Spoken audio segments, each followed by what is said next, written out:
Welcome everybody. Oh, I said welcome. Welcome back everybody to the So Excited Podcast.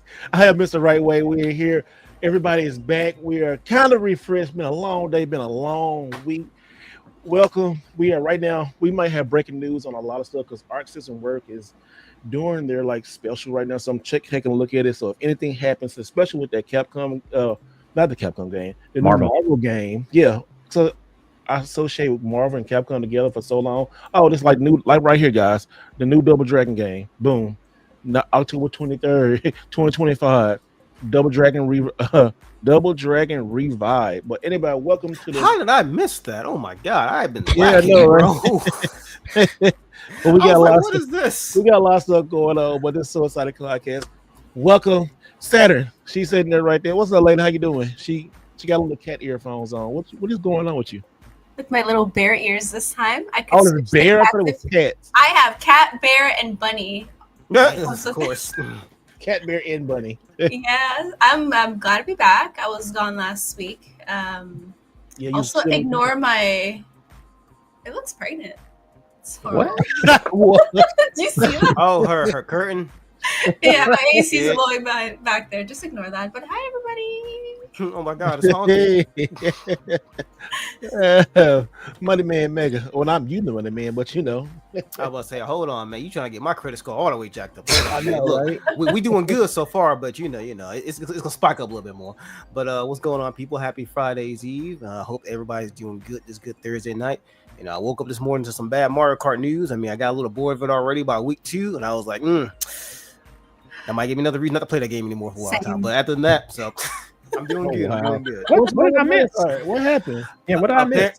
They Nintendo rolled out an update that essentially made it to where I think Saturn may know a little bit about it more than me, but correct me if I'm wrong. But in the online lobbies, how you just wait in the lobbies, you would just drive around for a bit, and then they will have it to where you just wait for more races to start. Well, now it's queued up to where races are just one continuous race as opposed to just multiple laps, if I remember correctly. So they changed the layout to how the races work. And when I tell you people was living online, I was like, oh man, they mad out here. And So really they mad, changed bro. or what now again? They changed the layout of how the races work. So before you used to play on different tracks, it would usually go. It would be best out of 3 tracks, right? Out Yeah. of three races. Now it's just one continuous lap as opposed to like multiple different laps. Okay, I saw that like a couple weeks ago. They have a couple of laps like that, you know? Yeah, because some maps, well, some stages they'll be a little longer than the others. So it will be anywhere from 3 to 3 or 5 out of 5. But now it's just one, and yeah, people, they ain't liking that. Because some of those tracks, I mean, they're cool, but some of them are kind of too long though. Kinda Like for some boring. races. So yeah, kind of boring. Yeah, so it's Well, I mean, hey, Mario Kart's Mario Kart. Mario Kart's an online, really kind of an online party game, and I see why they did it. They're gonna sell Mario Kart forever, and we really a lot of us are waiting on Donkey Kong, but not Neo Ness because he got all the money. No, nope. we operated 840 I'm people. broke. We What it is, everybody? Happy Friday Eve, and close to the weekend. Yeah, man, just been working. It's been my God, it's been a long week. It's been a Bro, long I week. know Who you you telling? ain't been in, you haven't even been in the chat. Nah, man, like I was in the office yesterday, and then woke up at 6, started working, didn't finish until like an hour ago. So it's like, yeah, I'm ready for the weekend. 6 in the morning? Yeah, bro. Oh damn, bro. Yeah. I'm surprised you still here. I would have been like, man, I'm clocking out for the night. Yeah, I'm tired of There's a looking at lot screens, going but I on. feel that. I feel that. a lot going on. But yeah, I'm Yeah. excited. Hey man, I understand because shoot, I'm still recovering from California. I've been in California for like the last week. It's fun. Twice this month? Yeah, twice as 3. much. Yeah, Yeah, that's- twice as much. Like, hey, I love to visit California, but I don't want to live there. No. I love Oh to. hell no. That's Now, San Francisco. When I was in San Francisco, I was in not San Francisco. I went to San Francisco because got the Nintendo with the Nintendo store. Check out the new Mario shirt right here, Tanuki Mario.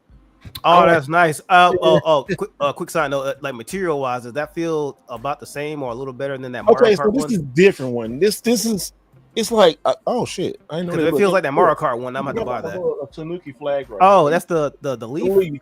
Yeah. Oh, okay. God, That's I what's up. love that shirt. I want one. So this shirt is different, right? It feels Uh-huh. good, but then like this right here, this iron on transfer, I Oh, know you that can shit feel might that get shit. hot. So I'm like, oh, but I'm fit. Yeah, thank you, man. Like, let me show y'all real quick. So look, see how this shit is. Like, it's nice. Oh, damn. I didn't know it was That's that big. I thought it sick. was just the head. Like, My ass to be sweating in that. That's yeah, fine. Yeah. Sweat and Yeah, fashion. Who cares? Elbows, Steve, oh chest. my God, man, we need. We keep telling you, bro. Well, where's our sponsorship, bro? Oh, no, Oh, hold No, on, man. don't scratch it to make Oh it God, worse. let me get that off. I'm sorry, I took too long to get that off the screen. Bro, like it almost looked like his whole. You remember that part of the later hey, game look, you where know what? where I asked everybody got the doctor. Thanos turned to dust? That's what. No, I looked got. like. Hey, the doctor said I had a little form of eczema. I didn't know that. I just all these years I didn't know. I said check my skin. Moisturize. Like, Just keep extra moisturized. I know I gotta keep extra more on my elbows. Look at I don't want to see that. it. Actually, But no, we're actually also- Larry when you need him. I know. Yo. But no, okay. So this feels really great. I got this. I got the Mario Kart jacket. Oh my gosh. Okay, so let me just start at the Nintendo store in San Francisco is nice, but it's not as good as the one in Snow White over here. Snow White. That's a good one. That's a really good one. That's a really good one. Damn. I like that one. Oh, the chat is on fire tonight. I love it. That was good. Drink They the gonna use. say, they gonna say make it. Chat. They gonna say making it snow the Chat. right way. Oh no. That's fucking hilarious. But anyway, so the one in San Francisco is mainly a Nintendo store. I mean, like really, it's a store. You get hats, all that kind of stuff. They had everything. You Saturn, you would love it because of that. Pikmin, Pokemon, and Zelda on the same floor. So you would have been like, bounce around and got all the kind of shit. Yeah, and Animal Crossing. They had all their major big franchises. I'm gonna do a video on. You'll see soon, but it was cool. It was nice. I bought a little bit too much, but they had some exclusive stuff. The San Francisco like hoodies, they were sold out. All I got was this. So I'm like, fuck. And it would even I wanted the red one, and they was all sold out on that stuff. But then and they had you can pick up a Switch there. Oh, I finally picked up my GameCube controller there. Nice. So I was like, I go ahead and pay for it. I had the money from selling some stuff on whatnot. Which I'll be back on tomorrow. Y'all come check me out. I'm putting a link in the description. Get $15. That shameless whatnot plug. I know. Hey, hey. last show was good. Y'all made me feel good about coming back on there. Like, I only had a few people. I thought you wasn't going back on. Like, well, I did, but yeah, I got the GameCube controller.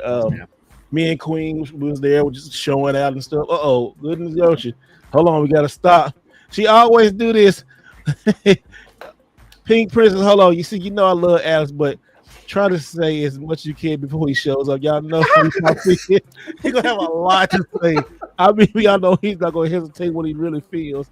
Yeah, you're right about that. Oh, here we go. Shit. Y'all know what time it is, people. The princess ain't a princess, right? She's a queen, so make sure to put some respect on that with that big boy $20 donation. Yeah, shout out to your queen. You dig? Did the music play? Did the music Yeah, play in the it played. background? That was so yeah. dramatic. Yes. It was dramatic. Yeah, that was so great. Sponsored by Hollywood. Something that was funny. That was funny as heck, man. That was really good. You just he said, "Oh, y'all are silly. Y'all are silly as hell."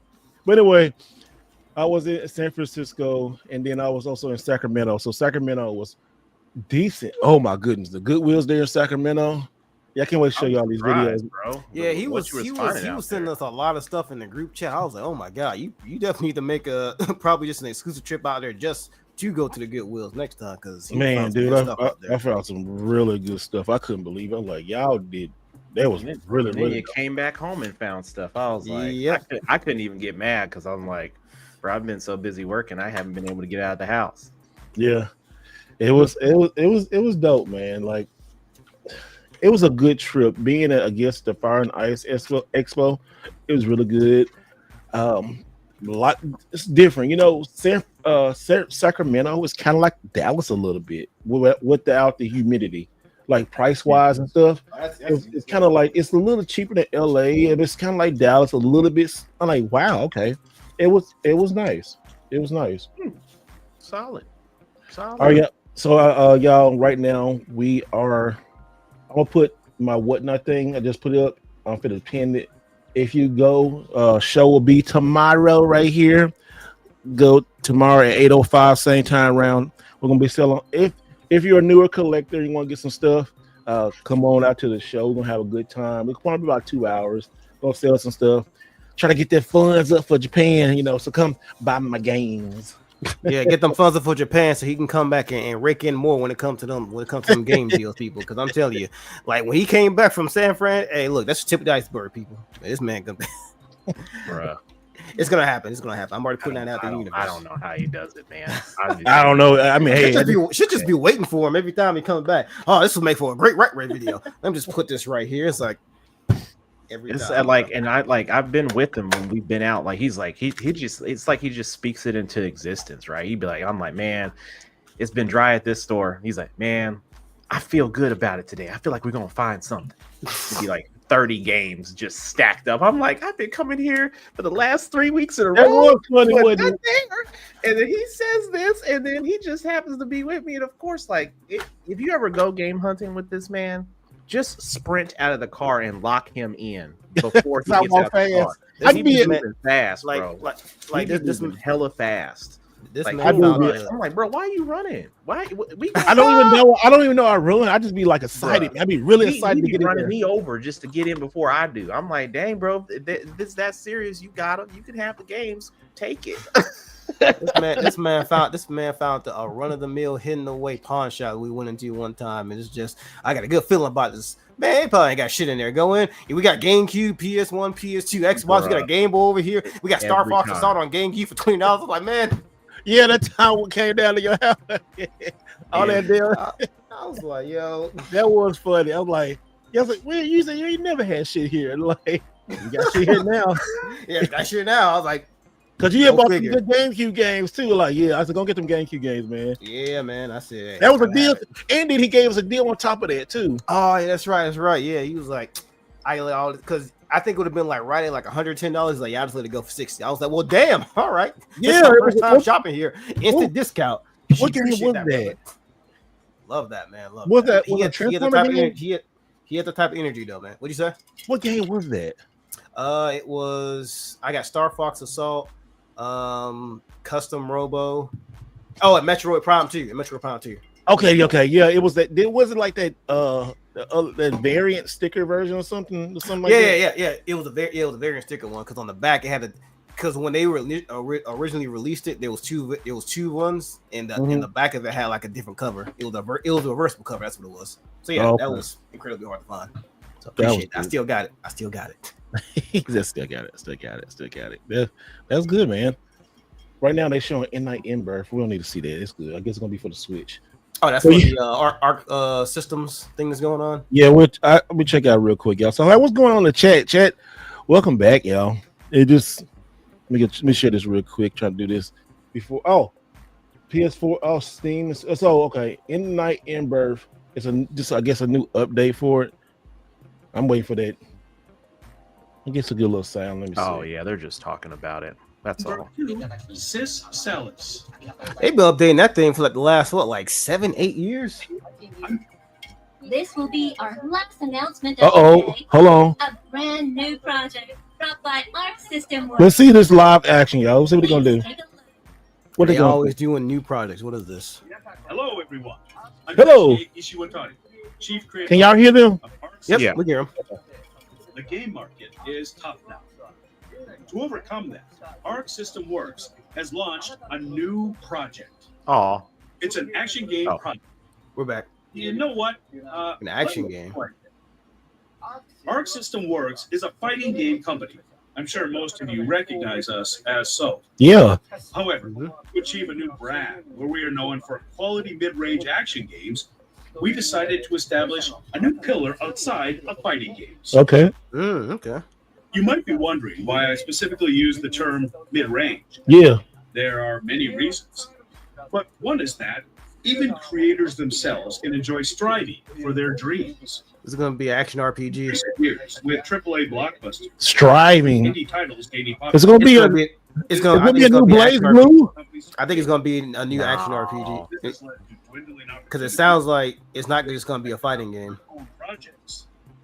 We feel the need to focus our efforts towards the future a decade from now, such as to build stable development schemes and to accumulate technology and know-how.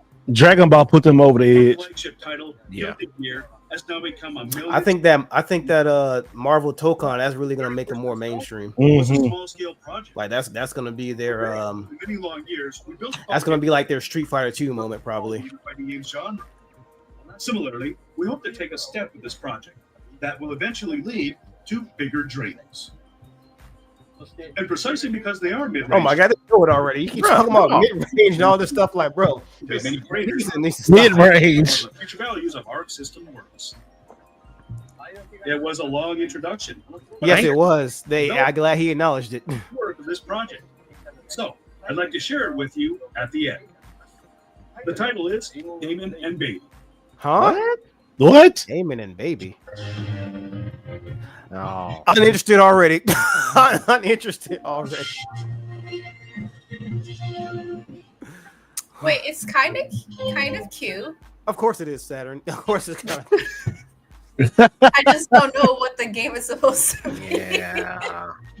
The way he was describing it is like, man, this is gonna be something that we've never done in our entire company's history. I'm like, oh boy, we talking about action RPGs? We talking about what we talking about?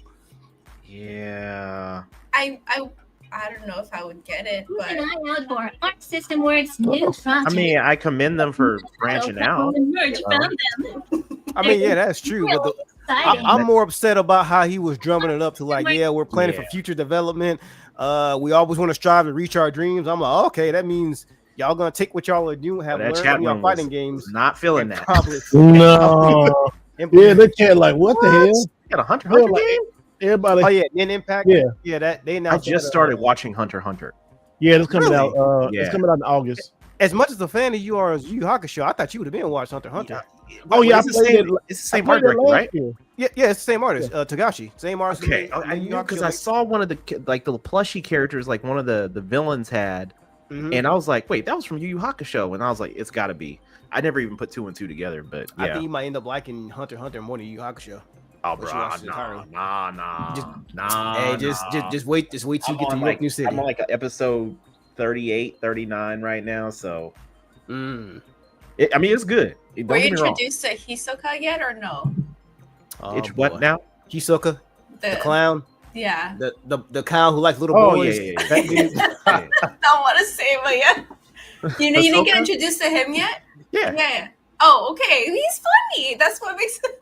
he's funny. That dude.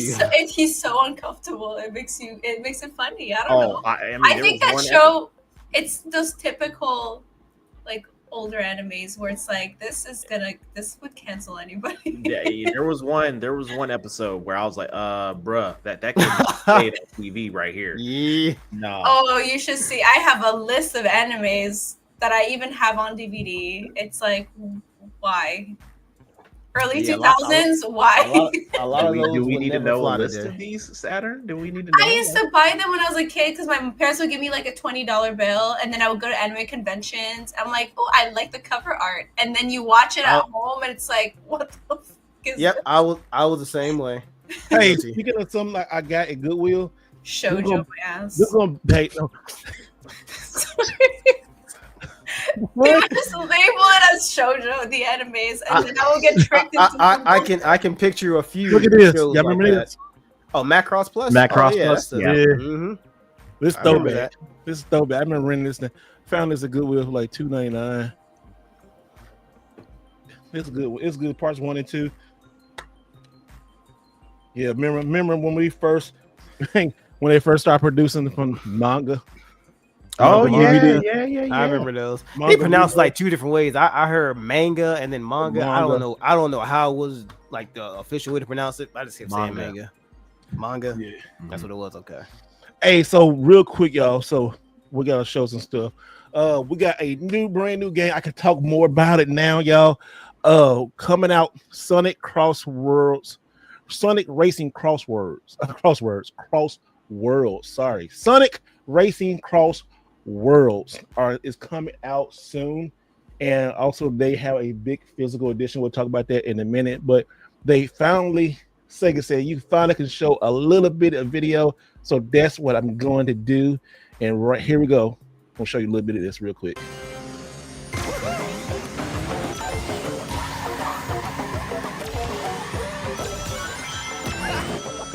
Now we played this game.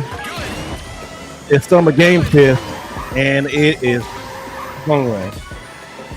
I know a lot of y'all was tired of Mario Kart. Now this is professional playing. I ain't play like this.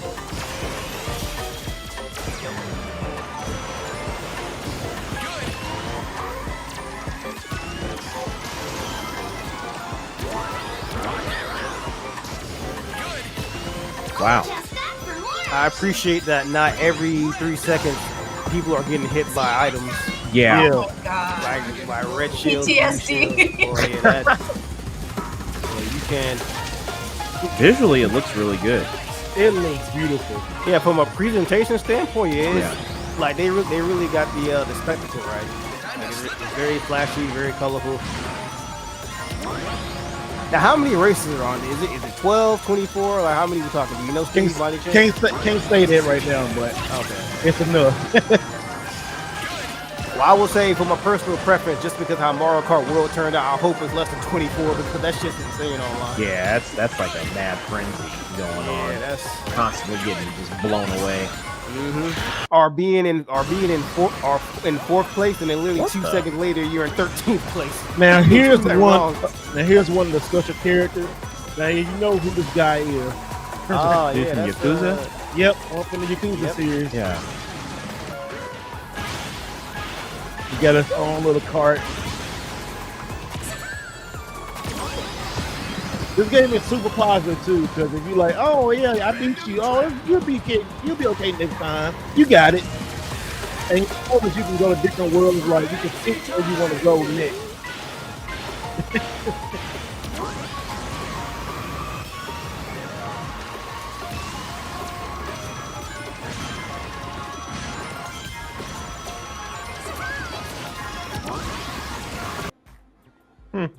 Yeah, so it's a pretty fun game, and also guys, it's coming out on every platform. It's going to be on the Switch, PS5, PS4, Xbox, and yes, if you download it, you can play it on the Nintendo Switch too. So it is having a physical release, and also our friends, well not our friends, but my friends, your friends at Limited Run Games is going to have yep, Limited Run Games. Let's show you real quick. Let me pop this off here. Sorry, let me show y'all this real quick. Where is that at? Oh, here it is. All right, share the screen. You can order this right now, the Sonic Racing Crossworlds Collector's Edition. Yeah, $249. Have mercy. I'm not shaking my head. The price I'm shaking my head is why y'all gotta keep giving Limited Run this, man. Can't y'all just make it yourselves? I'm tired of this. That's a lot of money, man, to manufacture, and they've been out the game a minute. It's just easier going third parties. Sega got the money. They just want to pass it on over to somebody. But hey, look, at least it's there. But I get it. Hey, I don't know when I'm gonna order this. You pre-order it now. You may be getting in time for Christmas 2026. Maybe.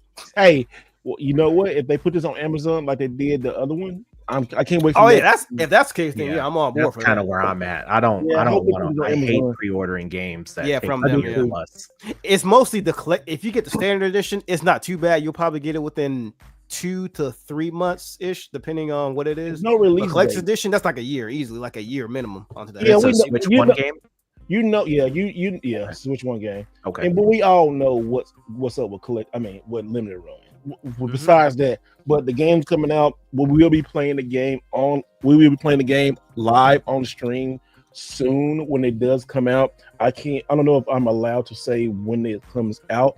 I just tell you guys that I'm going to be doing a little bit more video on to talk about in depth more about this game, but it is I spent like 30 minutes with this game, and it was really, really fun. I really enjoyed it. Like, I thought I was not going to enjoy it. I love Sonic. I do like Sonic Racing. I do like Sonic Racing All Stars Transform on the PS3. That's my favorite version. And it really like it surprised the heck out of me. I was like, dang, this game got a little bit better. It was I say cute that I had Sonic and you have a rival, and your rival will always like trying to go back and forth with you in a positive way. And my rival, I beat my rival, like, and when I beat my rival was like started crying a little bit, and Sonic said, "Hey, it's gonna be okay." What? He was crying. What? It was well, like I think it was Cookie or whatever was the little character name. It was a little girl. I forgot what it was. She said, "Oh man, I can't believe you beat me." And he said, "Oh, try again next time." Like, it's like it was funny. It was hilarious, but that was was in game. That was in-game dialogue going between the characters. yeah, going. You know, when you win and stuff, going back and forth. Mhm. Yeah. And then, like, when you racing, they talk to each other while you're racing. Like, not like on Mario Kart, like they act like you get close to them and like, I'm gonna pick this lane. And like, you know what that sounds like? If any of you guys ever played SSX Tricky back in the day, they did the exact same Oh, thing. yeah, Races, yeah. remember that? Yeah, they be talking ish like right as you're at the start line, and then if you like push them and stuff, and then it's at the end, that sounds like okay. I like that. Yeah, but guys, make sure you get ready to wish list this on Steam.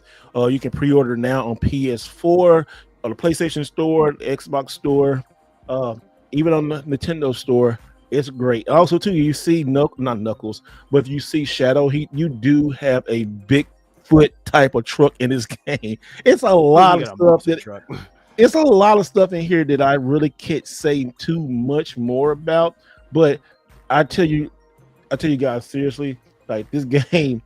No joke, it's really fun. If you're kind of bored with Mario Kart, and you're probably going to be when it's come out, this is going to give you like, oh man, this game does give you a little bit more than Mario Kart does. Really, seriously. After I got up and playing it, and I talked to one of the developers, I said, I'm surprised. This gave me like a little bit more than Mario Kart did. It seemed like they studied the Mario Kart formula, and they added more to it.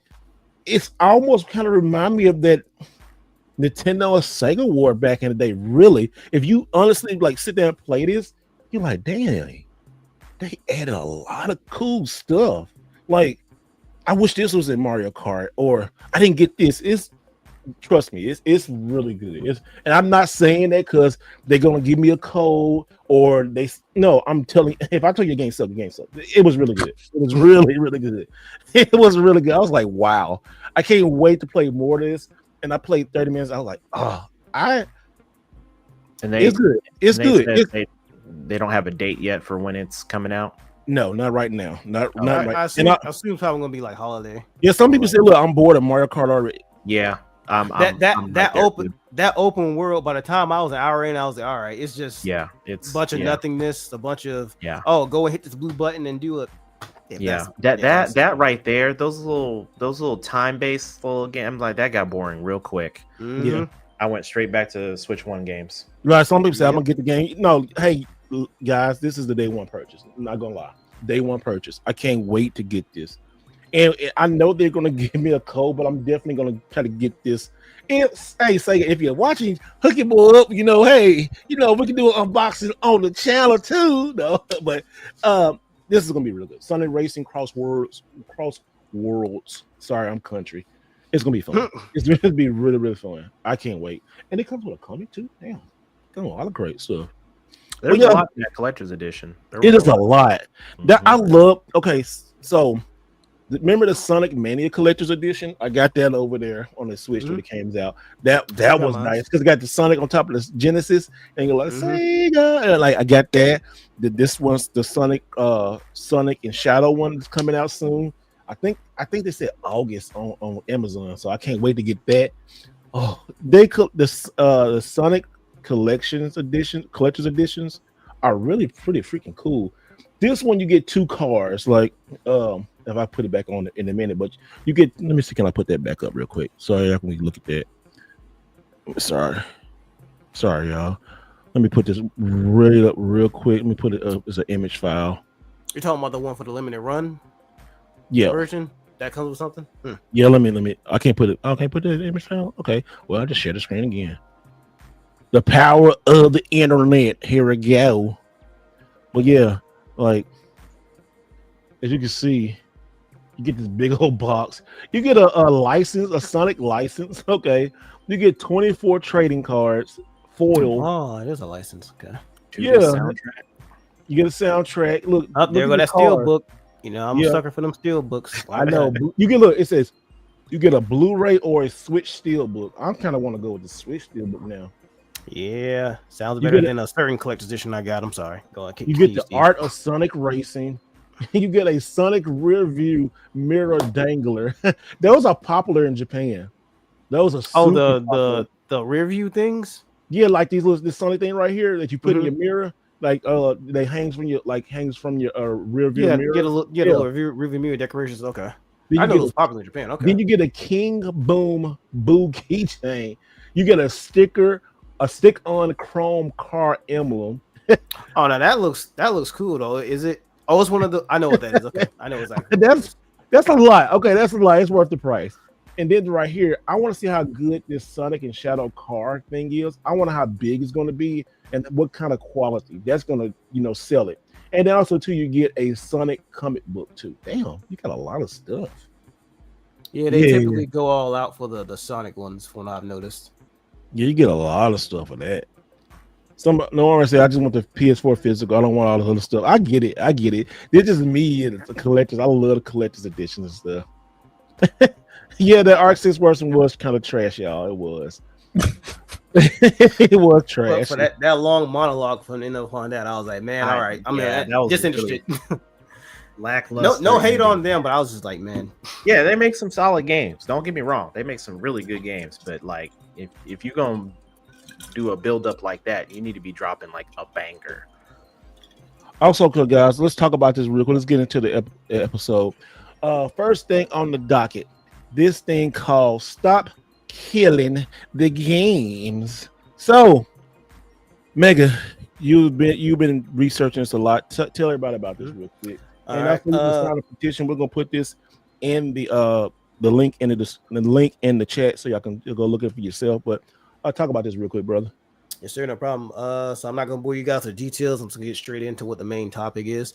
The Stop Killing Games initiative is a initiative that started, I believe, last year, and the overall gist of what it is to where a lot of games have online features, like single player games that primarily work online. So I'll give you a good example, like the Marvel's Avengers game that came out like 4 or 5 years ago, The Crew is actually a good example for this.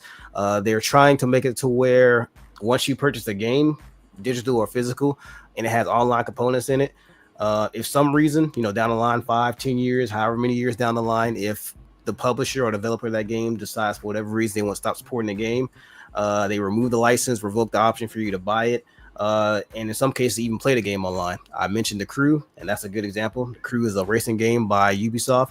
Came out, I think, like around 2014, 2015. So whatever it sold, but there was a lot of people that were still playing it. Late last year, earlier last year, Ubisoft said, hey, we don't want to support this game in any form or fashion anymore. It doesn't matter if you bought the game $60, $10, you bought the $110 gold edition. We don't want you to have rights to it anymore. So they revoked the access and the license to anybody who bought it. So regardless if you had 5, 10, 100 hours in it, they pretty much said, hey, if you want to play The Crew, go buy and play The Crew too, you rich motherfucker. But yeah, that's the the political census of what they did. So it's been an action that's been going on mainly in the UK Parliament, and they're actually trying to take it to the UK Parliament to essentially make it to where if you buy a game,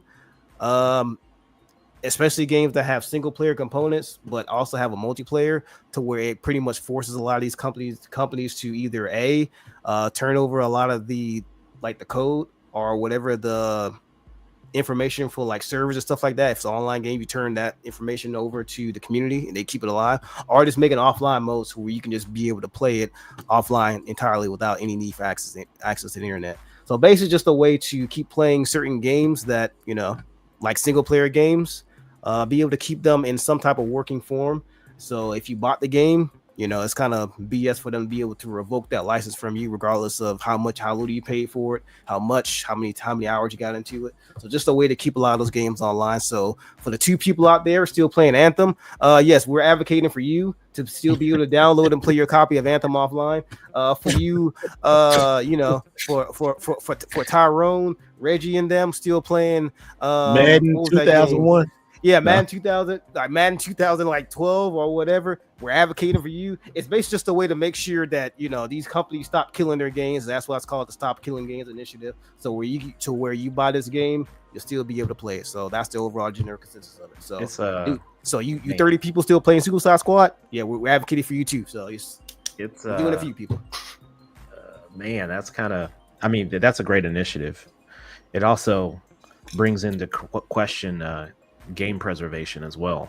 Right? Because when we start talking about we need to preserve the games and games need to be played, and you start revoking, I mean, a lot of games, man. There's a lot of games out there that, you know, a decade or so old, and yeah, they had online services, and there is some form of offline modes, but you don't get the full depth of the game unless you're playing it online.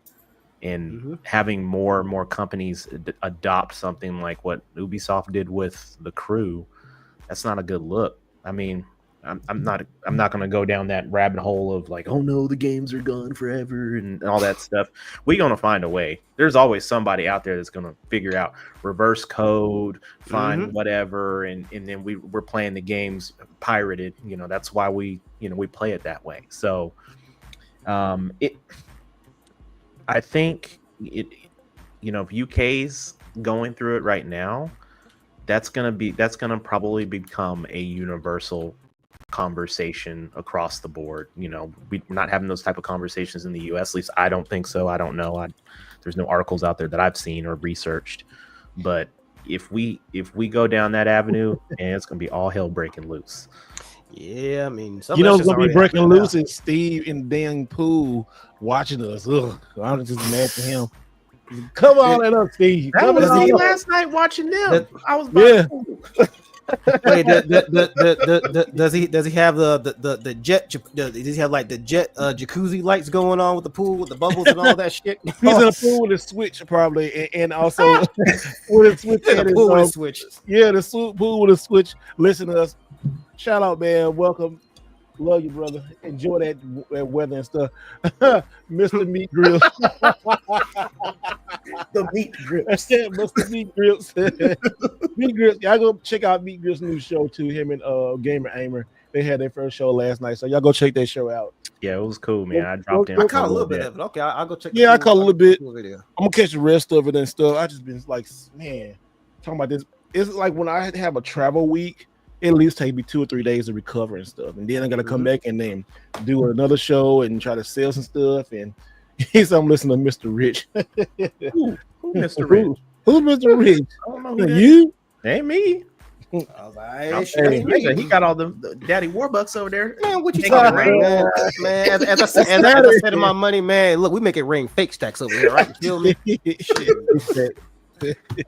Hey, I like to be rich. That's why I'm being on Whatnot, so I can add to my fun, to my game fun and stuff that I don't need. You know, shoot, man, they cleaned me out last week with all them NES games and stuff.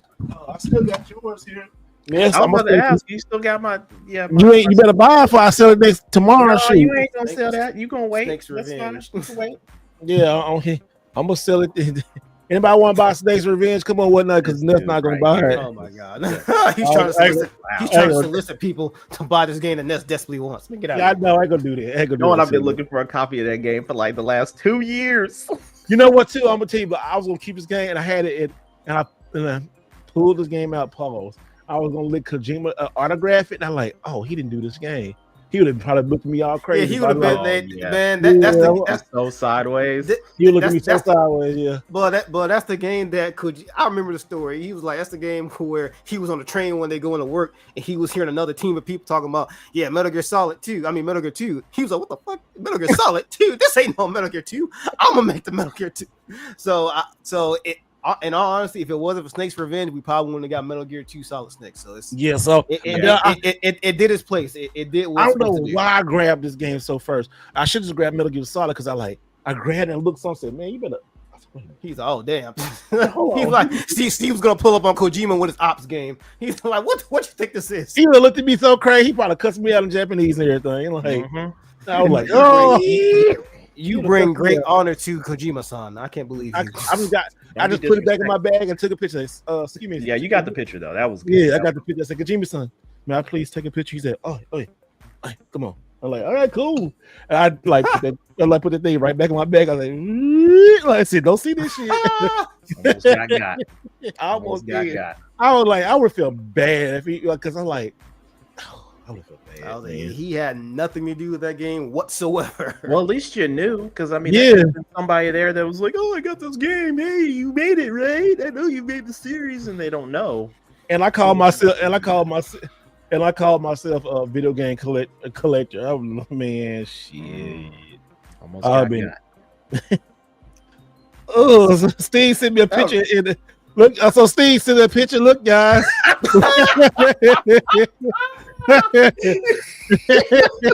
You do gonna show everybody. Everybody check out me grill, bro. Don't blast you out on this podcast. Yeah, let me see me no picture like this. He's gonna blow it up. Meat Grill. Everybody look at Meat Grills. Not Meat Grills. Look at him. He's all in the pool. Look at him. He's even ugly. Oh no. He's even ugly on camera. I cannot wait for their podcast on Wednesday next week, just so I can see what he's gonna say. You know, see, he knew I was gonna put that picture up. He knew I was. That's why he said it. He said he looked just good. He gonna have a whole bowl of Fruity Pebbles like with your face plastered all over in the background. I can already see it, bro. Y'all kill me. I love Steve. He lit the flames of war. I can't believe it. Much success to their podcast. You know, like I want to see everybody eat. I want to see everybody do well. Him and Brandon got a good friendship and good relationship, so I think they're gonna do good. Just like, and Steve does really good producing and stuff. He has his own style, and y'all give it a chance. Go watch it out. Really seriously, go watch it. Give him a good chance. It's different than what we do, and that's great. And they're called the Game Masters. And they really passionate about the games and stuff. So you got one good collector. You got two really good collectors, and you got Steve with amazing. Like I always tell him, he's always great producing. We did shows together back in the day when we did tech and all that kind of stuff, and we still didn't know what the hell he's doing. He helped me way back in the day. So you know, it's really good. So go out and check them out. They're really passionate trying to find stuff. I think Steve's strength is definitely live streaming, and he's really good with all that stuff. Because I'm trying to, like, you know, do all this shit. He can like do like that, you know. So much success. Go check him out. Go follow him at Tech Buzz Gaming, and go to the live feed and just go check them out. I think they're Wednesdays. Yeah, they're Wednesdays and we're Thursdays. So yeah, that works out. Okay, I'll check them out. Yeah, let's go good, real good. So let's get into the real meat and matter about Xbox, y'all. So here we go. We got all the news out the way. We got all the games out the way. Oh, one more game that I got to talk about, and it is called This One Right Here. And we got to put on the screen, and I've been playing it. Let's share the screen. And it's such a freaking fun game. We got Ruffy and the Riverside is finally out on Xbox, Switch 2, PlayStation, PS4, PS5, Epic Game Store, Steam. This game, if you imagine Parappa the Rapper had a 3D adventure game and mixed with Mario, mixed with some magic, with a lot of fun and a lot of good music. This game, the first hour, I was just cheesing the whole. I'm still like cheesing the whole time. Like, let me see. Let me see. Can I put something? I'm gonna do something real different, y'all. We're gonna try to do a little live gameplay of this real quick because this game is like super fun. And let me see. Let me change my camera. Let me make sure it's. Oh yeah, there we go. From an art style perspective, a lot of it reminds me of Toomba. If you guys played that, it does remind me a lot. It really does remind me of that. Let me see. Can I change my camera? Oh yeah, here we go. Let me go to my camera. There we go. All right. There we go. Now I'm back. Now Saturn helped me do this. Like say, we should start doing more of this and stuff. So let's see. Let's turn this up and see. Can y'all hear this? No. No, we can't hear anything. You can't hear anything? Can you hear that? It's faint. It's faint. It's very faint. Yeah, I heard something. Okay. So basically, you got like little magic powers and stuff. So all the character models are hand drawn. Okay. Yeah, look at the hand drawn. Now I just started like in this little part right here. So like, say you got this little magic power right here, right? I'm looking at this tree, and you can copy. So you can copy this right here, right? Mm-hmm. And you look at the left hand corner. I got a power, so I can change. Oh, I thought you wanted a Kamehameha or something. Yeah, I know, right? Yeah, like, right. Yo, what's? All right, so little puzzle game, right? Now, how do I get from there? I got to get over there. So you got this little bug.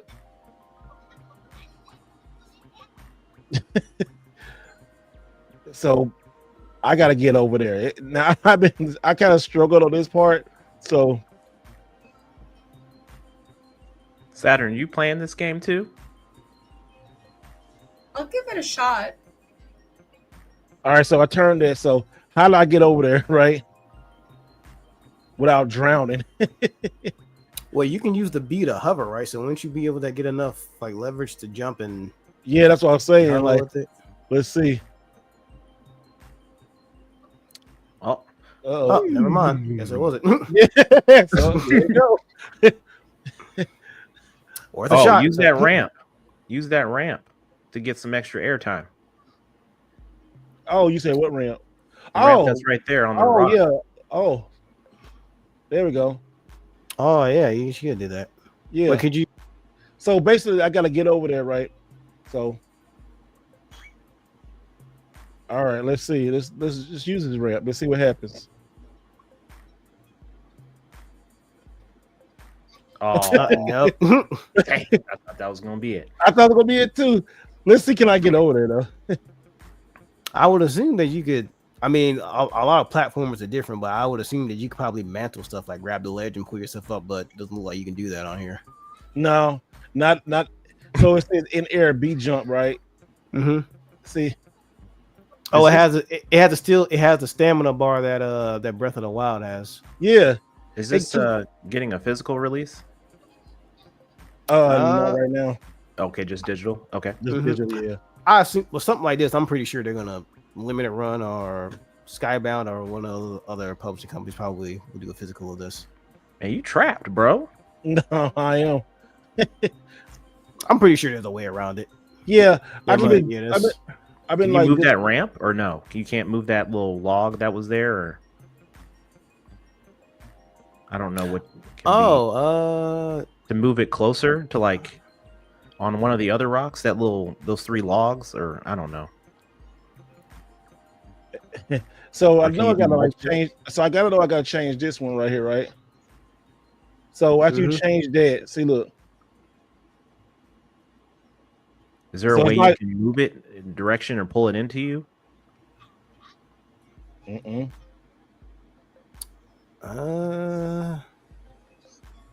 This would frustrate the hell out of me. I know. I assume you can't do anything to the rocks. Oh, I can. I can change the rocks. Like, oh, you can. What can you do to the rocks? So I can. So if I this is like your magic, right? Mm-hmm. So I could change that. What the hell? Wait a minute. If it turns to a, yeah, I thought if he could turn into a barrel, maybe he could pick it up and throw it and get it like an extra ledge. Thinking. But if he just turned into a barrel, it still stays there. What the hell is the point of doing that? I don't know. Yeah, I don't.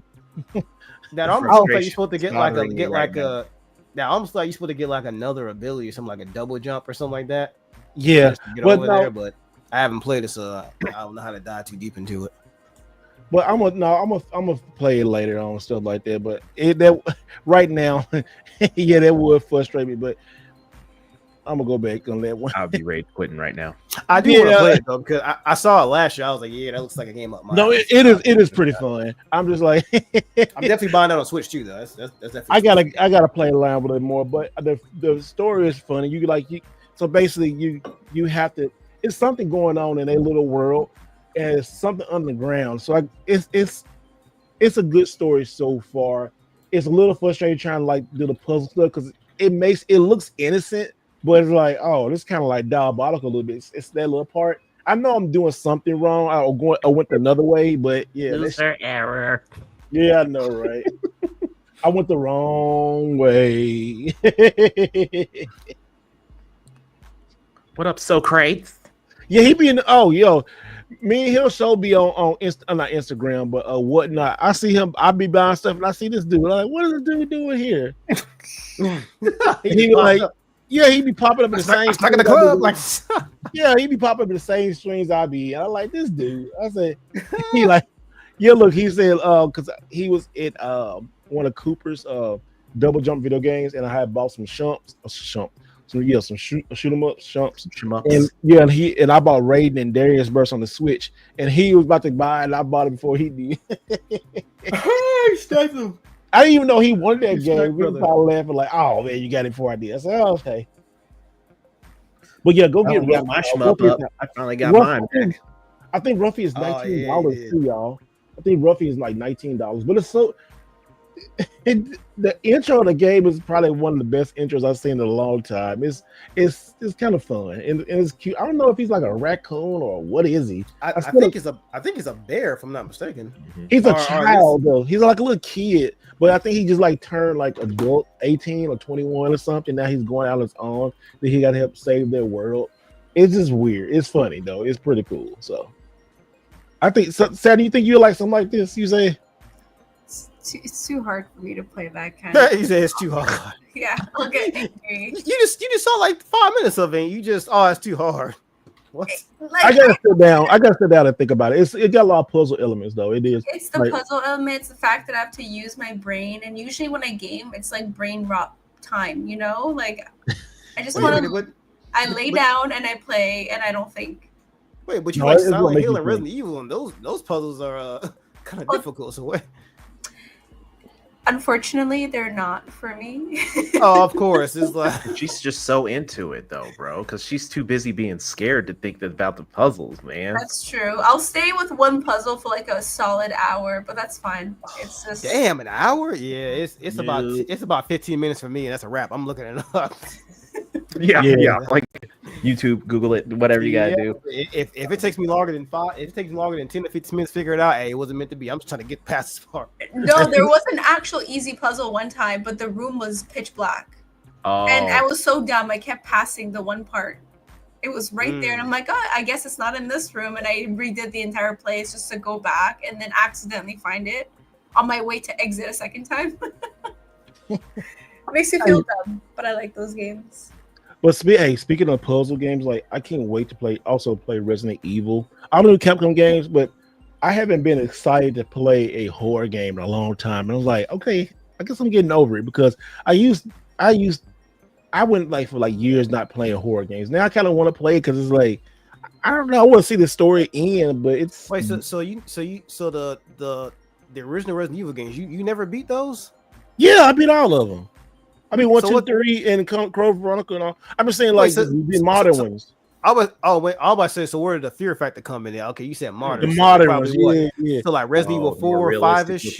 Yeah, so 4 or 5-ish. Yeah, well, 5 was more of an action game, but yeah, it teach their own. 6 and kind of like. I tell you what really kind of messed me up was a Resident Evil VR 7. Oh my god, I didn't even beat 7 on its own like. Regular on the PC. I cannot imagine VR. And you know why I never beat it? I almost pissed on myself. That game I'm scared of one boss. The baby? No, that's 8. The baby. Oh yeah, that is 8. 8 is the baby. Oh, 8. Oh, also too. Hold on, 8. Them damn dolls. They be like.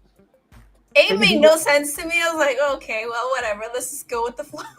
Like them dolls in Resident Evil 8, right? They had like wooden dolls, like two, and then you gotta walk backwards, and they'll do like this shit, and they'll be like, I'd rather that over I said, whoa! in 7. Okay, and they'll get up on you, and go, wow! Like I said, oh, Man, Y'all got it. Man, Yeah, this like Y'all those got it. Y'all got all the hard. those Resident Evil games don't hold a candle to the modern Resident Evil games don't hold a candle to Outlast. That's all I'm saying. No. 7 is bad.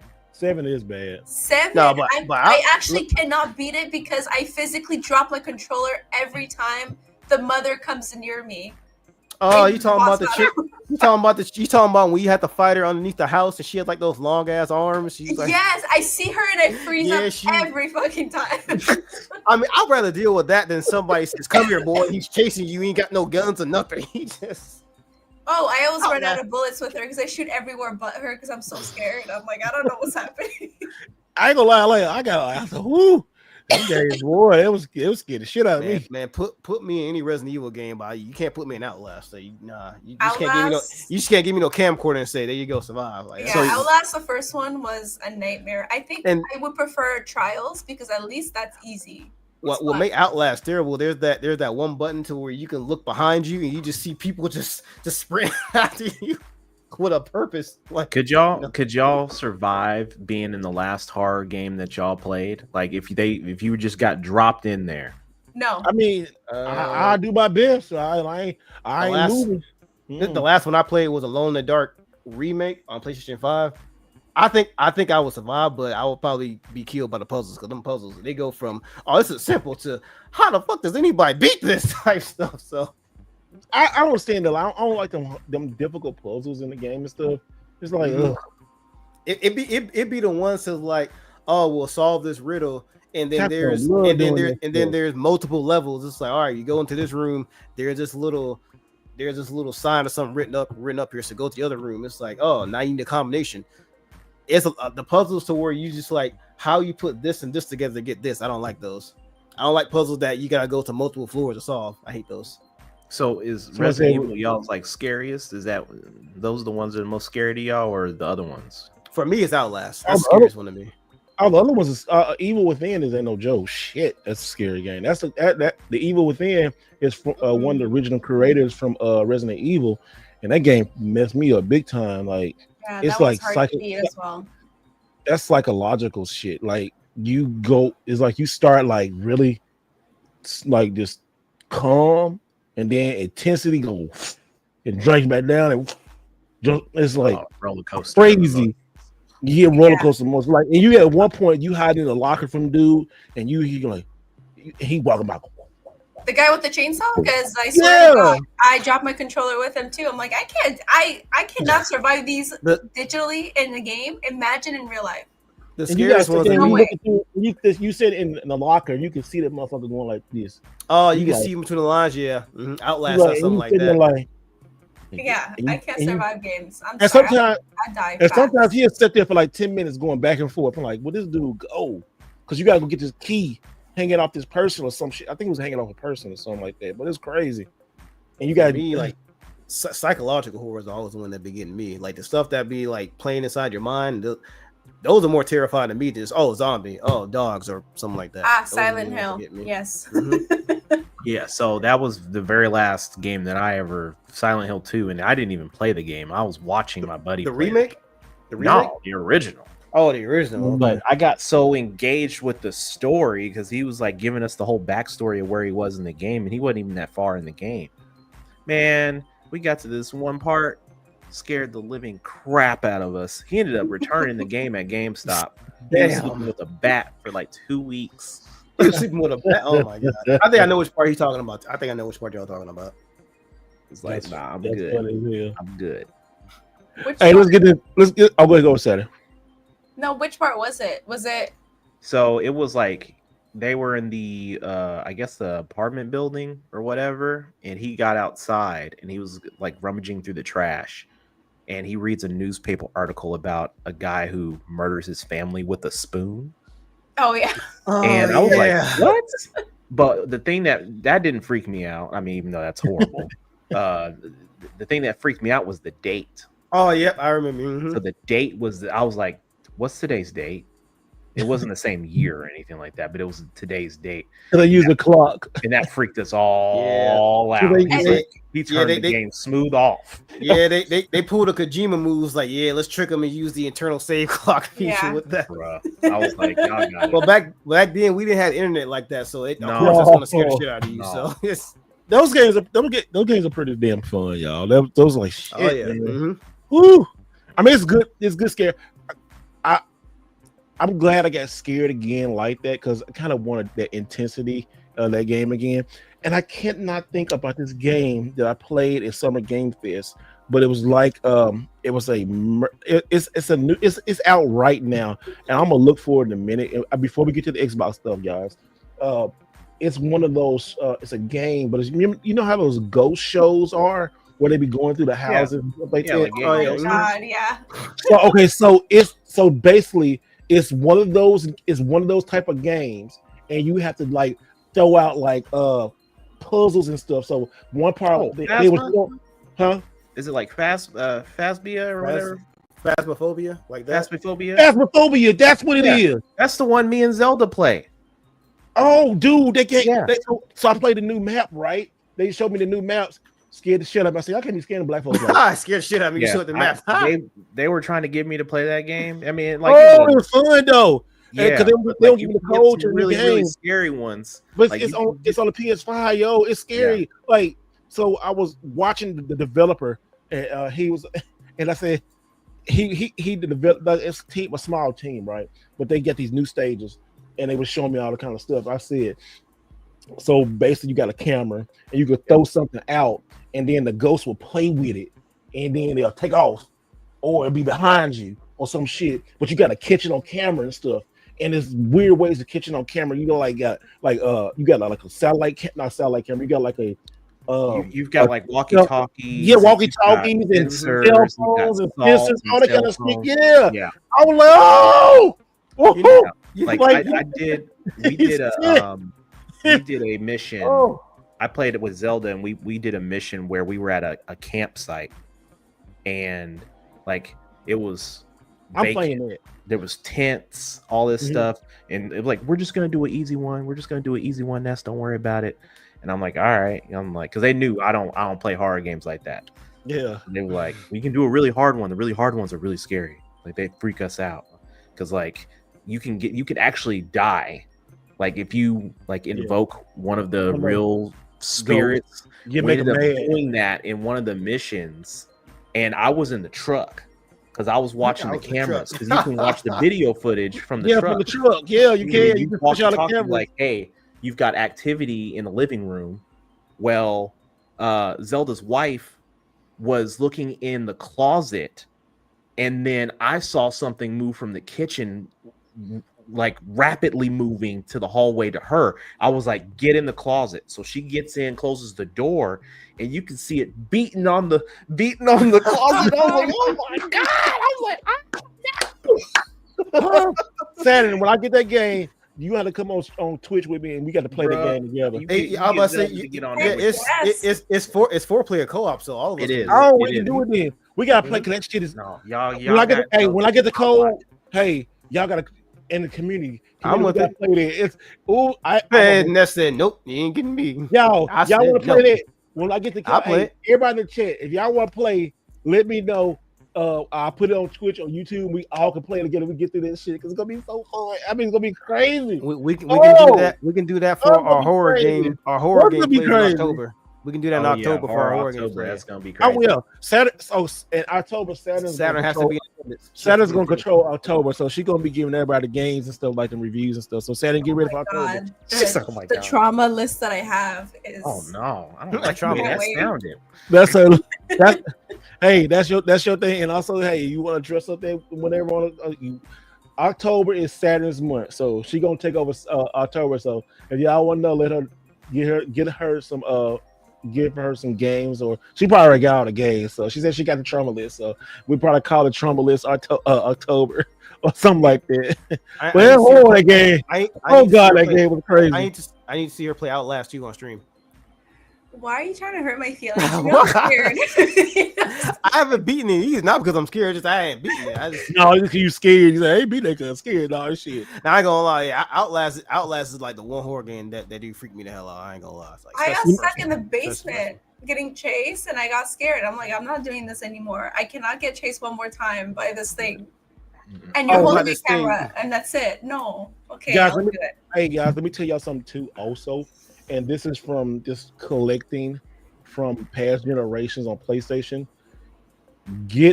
Start collecting all the horror games and putting them up because like the years later that shit might go up. Like just if you don't even want to play it, look at Kuon and all the kind of on PS2 and all that kind of shit and Rule of Rose and all that shit. Those stupid ass games, they're gonna jump up. So if you see horror games already that are high priced horror games, I've already started collecting like PS5 horror games and y'all can just wait to like announce this after I get the games that I want. My bad. We ain't saying the game. We ain't saying them. Just saying I'm not gatekeeping or nothing. I'm just buying them as I see them.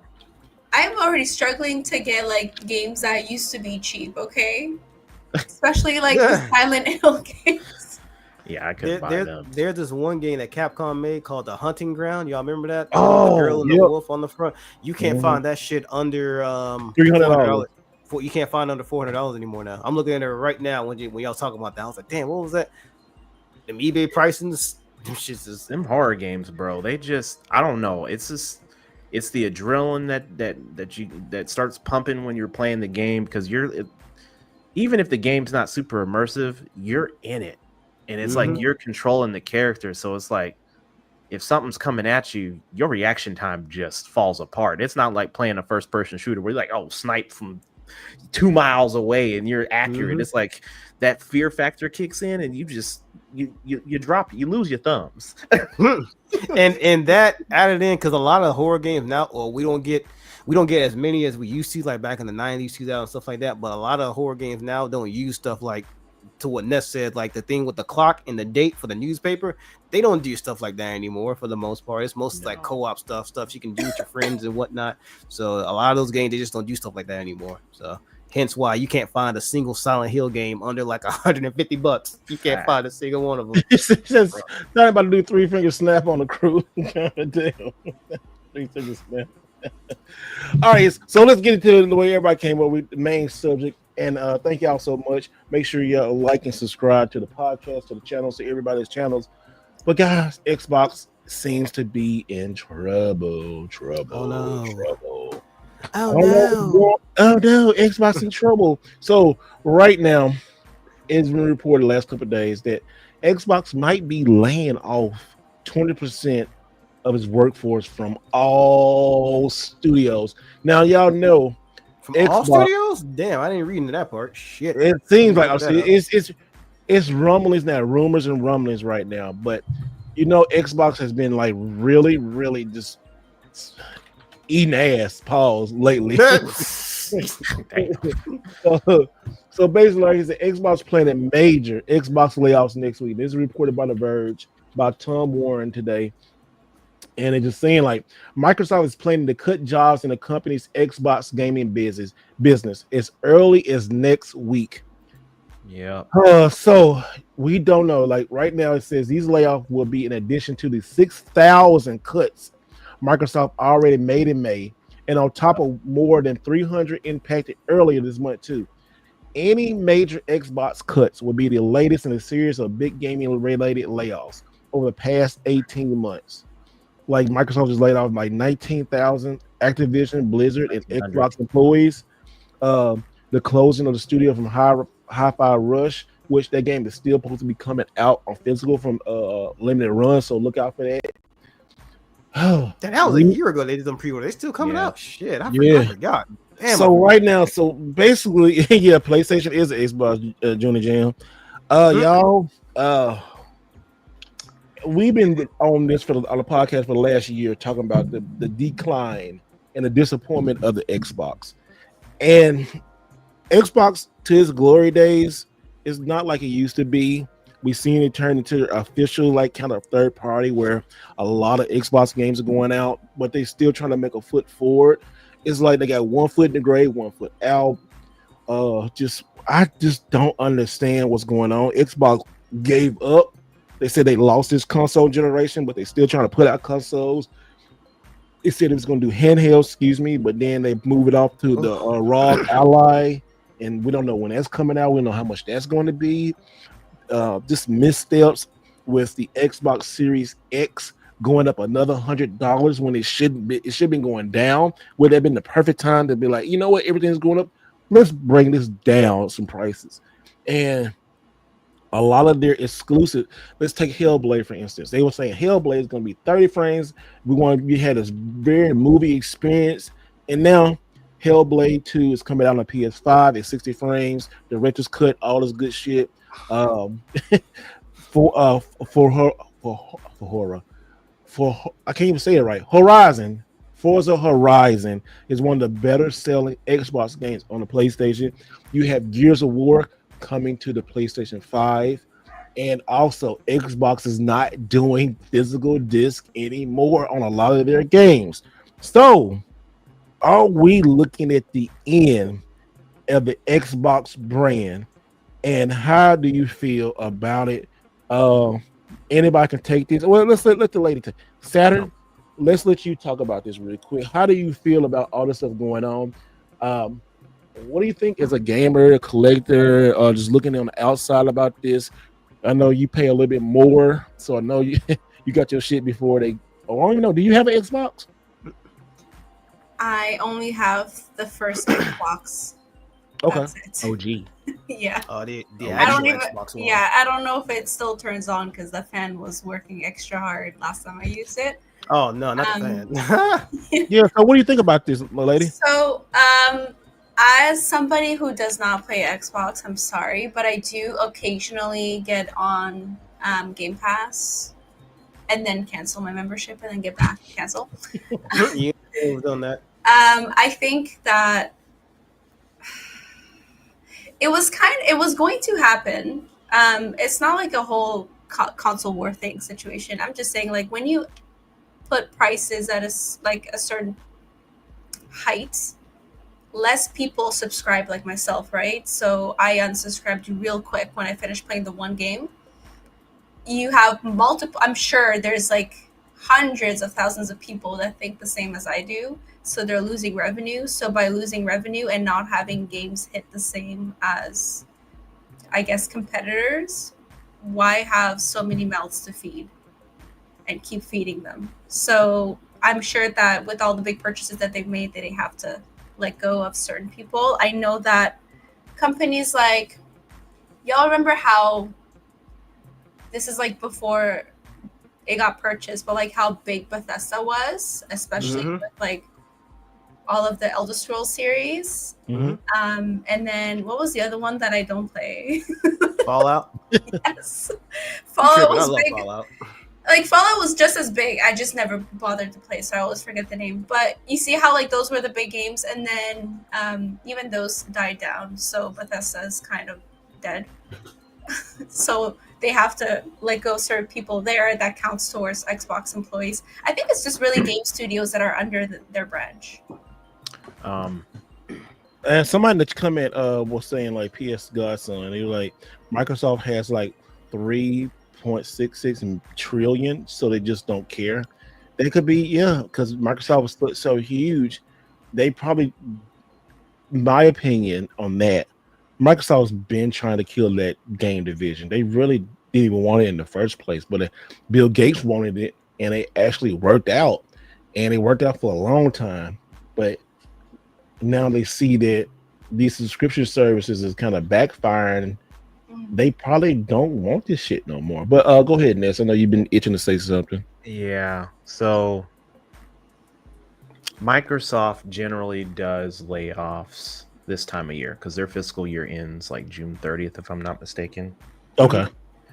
So as a company as a whole, there's generally a lot of, I mean, you could look last 5-6 years, there's generally layoffs this time of year. You know, the numbers vary. Couple of things that come to mind. You know, I saw people in the chat talking about, they're profitable and things of that nature. A lot of companies trim the fat to stay profitable in certain areas, right? So, to them, the stockbroker, not stockbroker, but the investor, the shareholders, those are the major focal points in keeping a business afloat. Now, from a consumer standpoint, from an Xbox consumer standpoint, we've been getting smacked around for like a decade at this point, right? So a couple of things that I'm thinking of is Microsoft forked over $69 billion to acquire 2 major studios, right? So you had Activision, you had Bethesda, thank you. That's a big chunk. We didn't see major layoffs right away because Microsoft was trying to figure out what we have all these titles, we have all these options under our brand now. Hey, your sound going in and out. Oh, okay. Can you hear me now? Yeah, there you go. Yep, we hear you. So now that they've got an understanding of what they plan on doing from the Xbox brand, basically we're going to get absorbed into Microsoft Windows side, right? So we don't need, if we're going to go the route of digital and we can play Xbox anywhere, there's no need to have the console anymore, right? We have the studios that we need to make the games. And then we'll just roll over the necessary assets and individuals that are doing whatever on the Xbox side, move them into the Microsoft. That was the first step. The ROG Ally, that's the writing on the wall right there. Because this is the first time that you've had Xbox division and the Windows division working together out of all these years for this. And this is the first time for a handheld. So that's just like them working on the operating system, stripping Windows 11 down and saying, hey, now we can integrate the whole Game Pass system. We can integrate with Steam. We can integrate with, other online entities for playing games. Why do we need a console?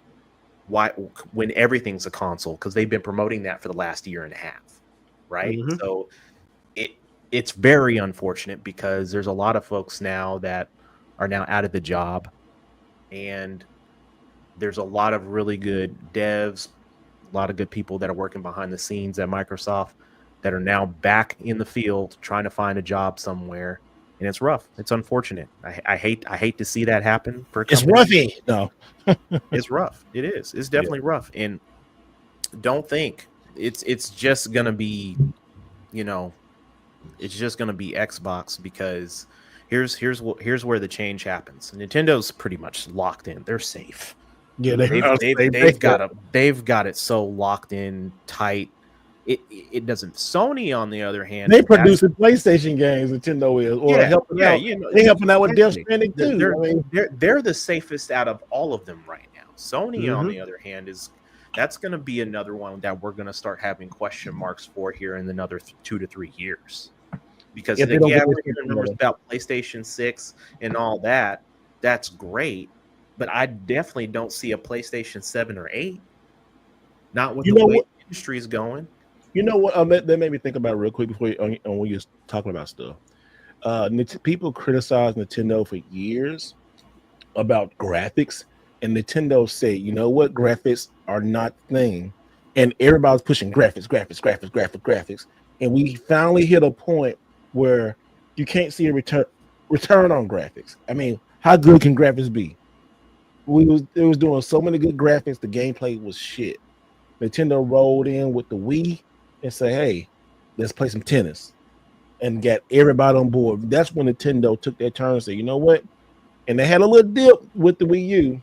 I mean, but then they came back up with the Switch. And now the Switch 2, I wasn't even surprised with the Switch. I think we all were surprised with the Switch 2. It was like, what? Again? Like, and also too, how great the customer service was of combating scalpers. Easy to get. Just wait in the week. You get a Switch 2. A lot of people can walk in right now and get a Switch, and people think that's one thing that was kind of crazy. People think, oh, my store got a whole bunch of Switches. Like, okay, that's a great thing, right? Like, anyway, that's a whole. They're not used to that anymore, right? We're used to getting, there being scarce amount of console. We've become programmed for scalpers to take what's left, and we're sitting there waiting 5 or 6 months for new stock to come out. So, those are new stock is every week. Nintendo, we've gotten out of the pandemic life of gaming and what to expect. Nintendo's like, yo, we need to make sure that we have a console that is readily available for the masses, because we know they're going to buy it. We know they are. They have the data. They have all the numerics behind knowing who in their consumer base is going to be buying the console. 4 days proved that. 4 days of sales proved that. I don't even know what the numbers are right now, but again, this is a new Nintendo. We don't. This is not like when we turn talking Nintendo. But no, it's not about Nintendo, but it's about the fact of the matter is that you probably wouldn't have to do as many layoffs, and this goes across the board, whether it's a developer, a publisher, or an Xbox, or a PlayStation, whatever. If you produce quality games, yes, it comes back to. That's why people keep buying Nintendos over and over, because they've got the IP game on lock, and they've continued to reinvest into their IPs. The same game for the same game, reiterate, refurbish, remaster, remake, whatever you want to call it. They're still doing it, and everybody still plays it. If you've got Halo and you remaster it, okay, cool, yeah, that's all right. All right, let's put a studio behind it, but it wasn't the studio that created it. I'll tell you this: the biggest mistake Microsoft, Xbox ever made was letting go of Bungie. That was the biggest mistake. As a developer for a game. Why you say that? This is what happened. You had Halo 1, 2, 3. You had ODST, and you had Reach. Reach was the last game that Bungie created. Yep. It changed the game. It changed the game for first-person shooters, right? And then you had COD, and you got a bunch of other ones that come after that. But we're not talking about that. From a Microsoft perspective, that was their flagship. If Nintendo had Mario, Xbox had Master Chief. That is synonymous with the Xbox, or it was. It was, right? yeah. Now, Bungie says, hey, we have another game. We want to evolve what Halo is. That's what Destiny was supposed to be. They even have Easter eggs in the first game. They even had an Easter egg of Destiny in Halo 3. But Microsoft said, no, we want more Halo. Yeah. Okay, that's cool, but can we? Nah. Okay. Bungie's like, okay, deuces. We'll go make it on our own. They did very well that first couple of years, and then, okay, Activision had to scoop them up. Now you know what? And Sony had to scoop them up. Somebody in the chat says something too, and this goes to like, I think Xbox forgetting about what brought them to the dance. Somebody said Xbox is the gamer's worst enemy, taking away physical games. And that's really kind of true. Like Xbox was that, like Xbox was Sega, basically. Like, hey, we're gonna fight the good fight, get it. We was the rebels and all this kind of stuff. And the 360 era, they was untouchable. Everything they touched turned to gold. I mean, downloads, people, even the red ring of death, they survived that. When you see a Xbox 360, you kind of like, oh damn, that was a good thing. That was a good. Every time I see a 360, I smile. I like, damn, it's like make you feel real good. Now you see an Xbox. To be a gamer on the Xbox brand. Oh yeah, yeah, it was. Time, yeah. I mean, online you couldn't touch you could not touch Xbox Live. PlayStation couldn't touch them. No, they couldn't touch them. The online was amazing for gamers. Everybody was going for what what's it called? Not gamers tags, but what's achievements? Achievements, yeah, achievements. Achievements was a thing. I mean, you cannot touch. Nobody wanted to say platinum. I want platinum. I want an achievement. People call it platinums. I mean, platinum trophies still call them achievements. People like all that was the beginning. Yeah, that was the beginning. It took Sony what, like two years after the 360 came out. So hey, you know what? I think we need to do trophies or something equivalent to a trophy to achievements. Nintendo like, still kind of like dicking around with that, Oh I think they should do it though. I think. Oh yeah, should. absolutely. I mean, know, call it mushrooms, whatever you want to call it. Mushrooms, call it shrooms, shrooms. Yeah, hey, go get these shrooms, get drunk. Yeah. No, Nintendo, they'll probably give like stars or some shit like Blue Star, Ghost and stuff like that. And another thing too, like I got an Xbox One game here I just got from Goodwill, right? All right, look at this. This right here, this weird shit right here. Why the hell would you put the disc on the other side? That was one thing that's so weird. It was so weird. Like, I know you're trying to be different, but god dang, come on. That irked me so bad having the disc on the opposite side. Yeah, they started doing that with Xbox One because the first. I think they did this. I think they did this to try to appease to the Japanese audience. No, to the Japanese Japanese audience, because the Japanese they read from right to left. But even their manuals are on the left. Yeah, it just weird. It is weird. I mean, I'm glad I got this. It's cheap, but still, it was just like, what the fuck? Why you do that? That's just weird. Okay, like, unnecessary shit. Here's the thing, right? I think in another, I don't know, 5 years, this whole conversation is going to be null and void because we're going to be completely digital, right? Outside of Switch, I mean, no, maybe a little bit longer than that because we're, I'm sure, I don't know what Sony's planning on doing, but I think the conversation is going to become more of games on PC conversation. Yeah, that's what that's going to become, and I think Microsoft is putting themselves in that zone because they're like, look, we've been doing the PC game forever. We've had the operating systems for it. We understand the video game market to a point, but if we can integrate those two things together, then that changes the landscape completely because now then you have your main vendors and competitors out there scrambling to try to say, oh, well, the market shifted to this PC-based style of gaming that you can still play in every room of your house or on the go or whatever. I think the only one that's going to be kind of like in their own lane is probably going to be Nintendo. Now, are we going to see a Switch 3? Probably not. I think whatever they're gonna innovate, they squeeze all the juice. They squeeze all the juice out of this. We'll see an OLED version. We'll see a bunch of different version lights and all that BS from Nintendo, and we'll see a bunch of recycled Switch 1 games with 4K whatever. Probably all that shit. We'll see all that, but in terms of like the next console, they're gonna have to innovate because the gaming marketplace is going to be digital. Us old timers of the old classic physical games, we're just gonna have to conform.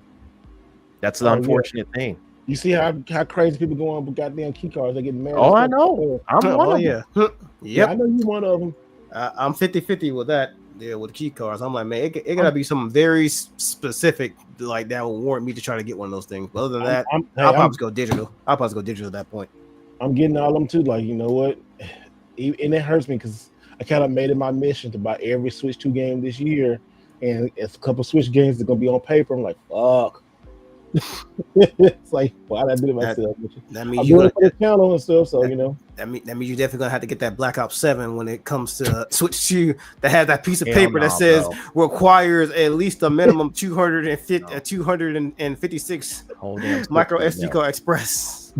I might not even open that bitch, bro. You know that shit's coming. That's all. I can't wait. I can't do COD anymore, man. I just can't.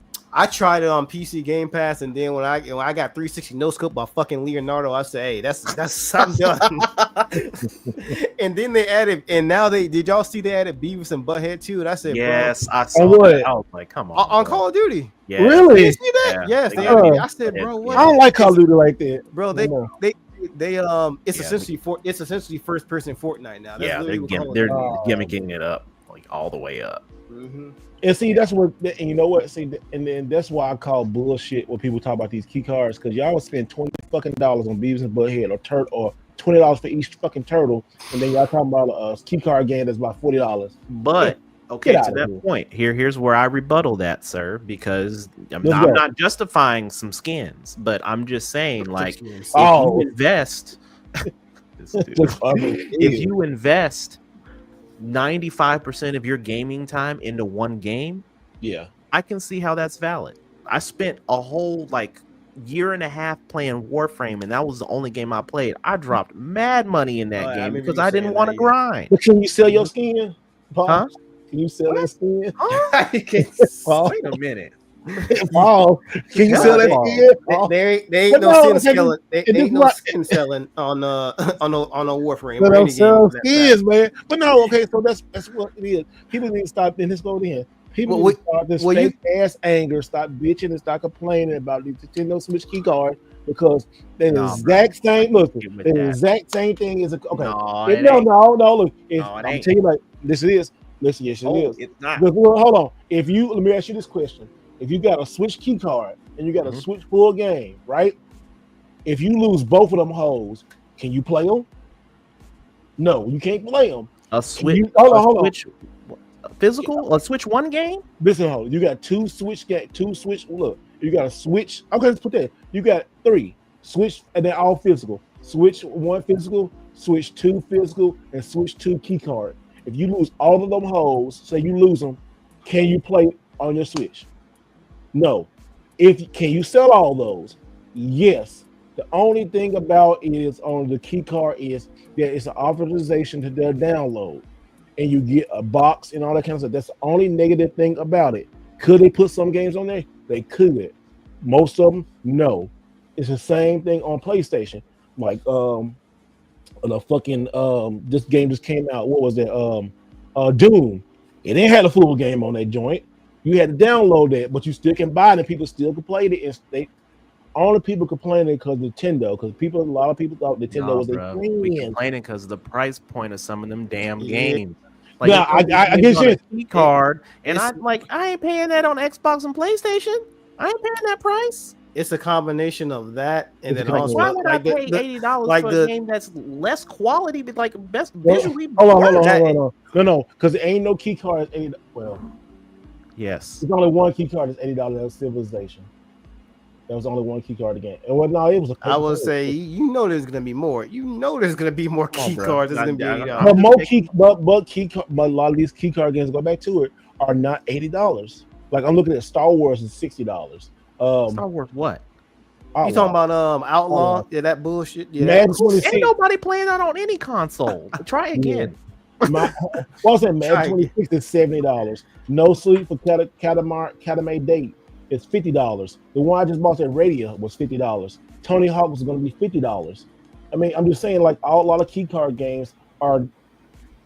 But then again, the Switch 2 generation, it just started out, so it's still new. Until this time next year, that's when we'll get a real gauge on what the ceiling will be for key card stuff like that. Because that game that From Software is making, they already straight up said that Elden Ring is going to be a key card game. That's going to be at least $70 with the DLC included. And I bet you a lot of motherfuckers going to buy that shit.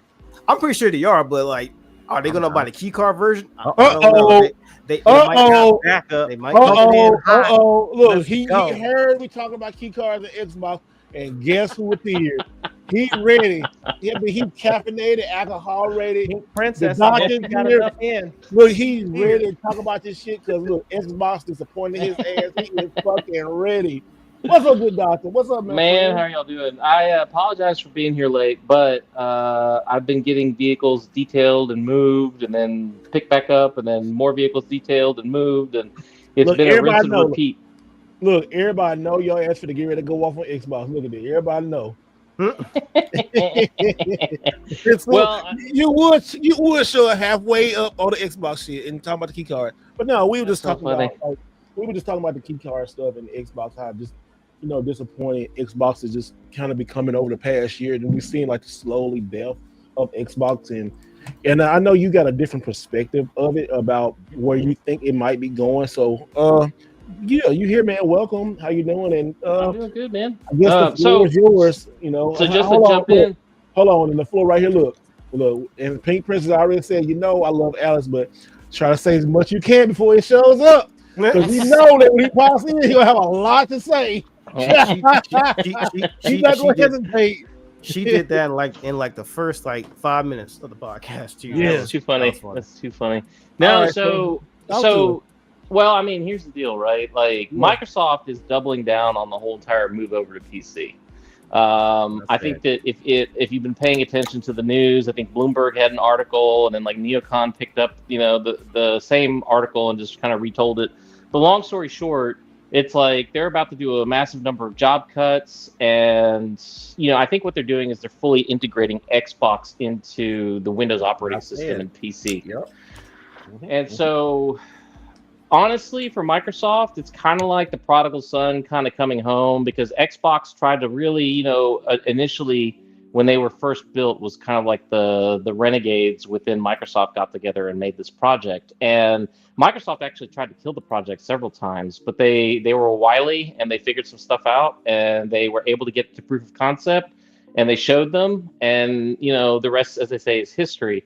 So now they're kind of coming full circle. And honestly, it's like, having a more integrated approach where Xbox is basically the gaming arm of Windows, I think at this point, that's their only real move. And the fact that they're going to be licensing out hardware,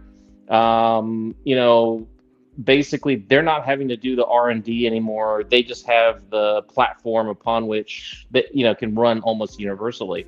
And so they're also integrating all of the different game stores, so like Epic and Steam and all that stuff is coming into the Microsoft, ecosystem, where they're the launch pad for all the different, gaming libraries that are available out there. So as long as they can figure out a way to make sure that people who have a large library of Xbox games can play those games on any device in any capacity, I don't think anybody's going to have a problem. Mm-hmm. The problem's going to start where I don't have access to my Xbox library, and I spent multi-thousands of dollars on that library over 20 years, right? Mm-hmm. So I think Microsoft is keenly aware of that. I think that that's something that they're working on. I think this next Xbox is basically going to be some kind of a console-like PC, and you will have access to your Xbox library.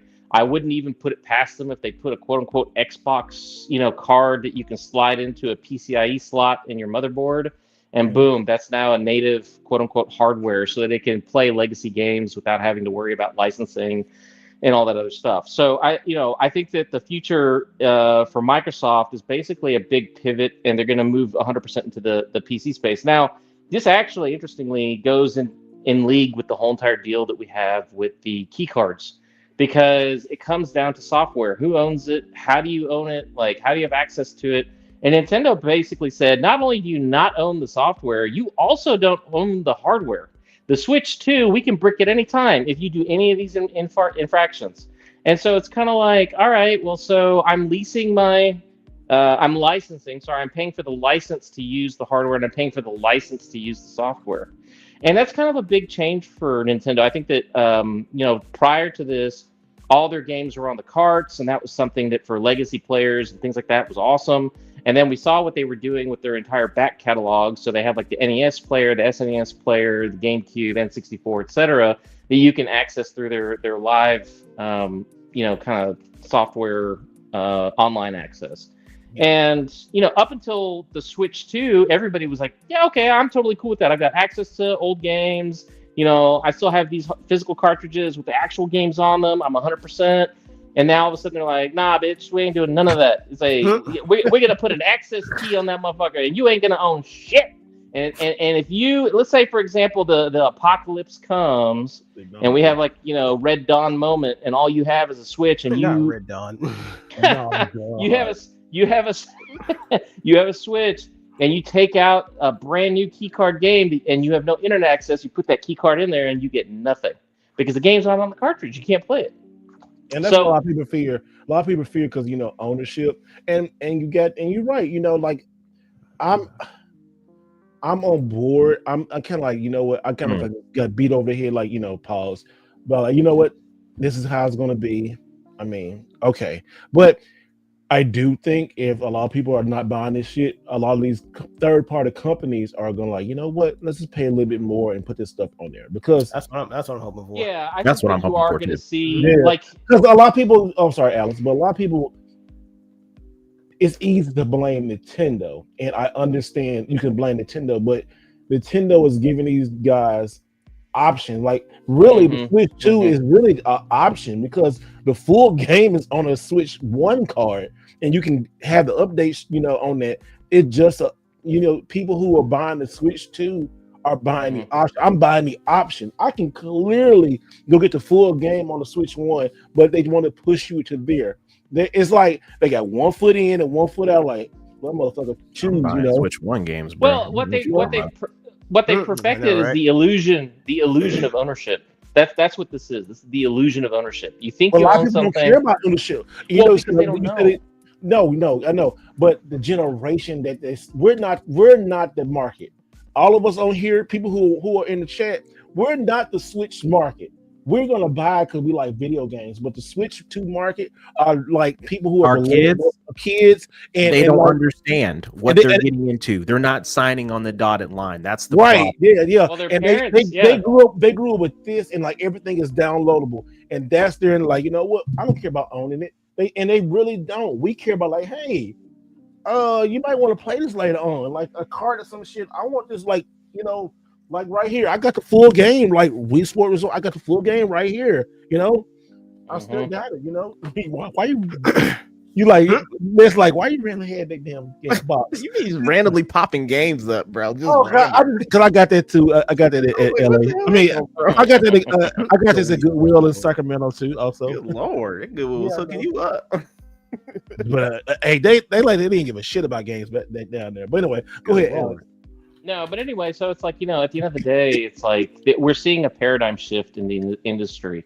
Everybody wants you to lease, rent. The chances of you coming across and keeping a game that you paid for is becoming less and less. And oddly enough, the one place where you will be able to do that is on PC, because PC gamers are some, finicky little dudes and dudettes. It's like they get in their feels real quick, and they're like, "Oh, you gonna do me like that? I'm a bootleg and pirate your shit." It's like I feel called out. I don't know why you did that, Alex. I'm sorry. I don't know why you did that. No, but I mean, tell me I'm wrong, right? Now, speaking of piracy, again, this is just because of like knowledge that's out there currently. Not that I condone it. I am not pro piracy or anything like that. But the news is he is not, because he owned every goddamn thing.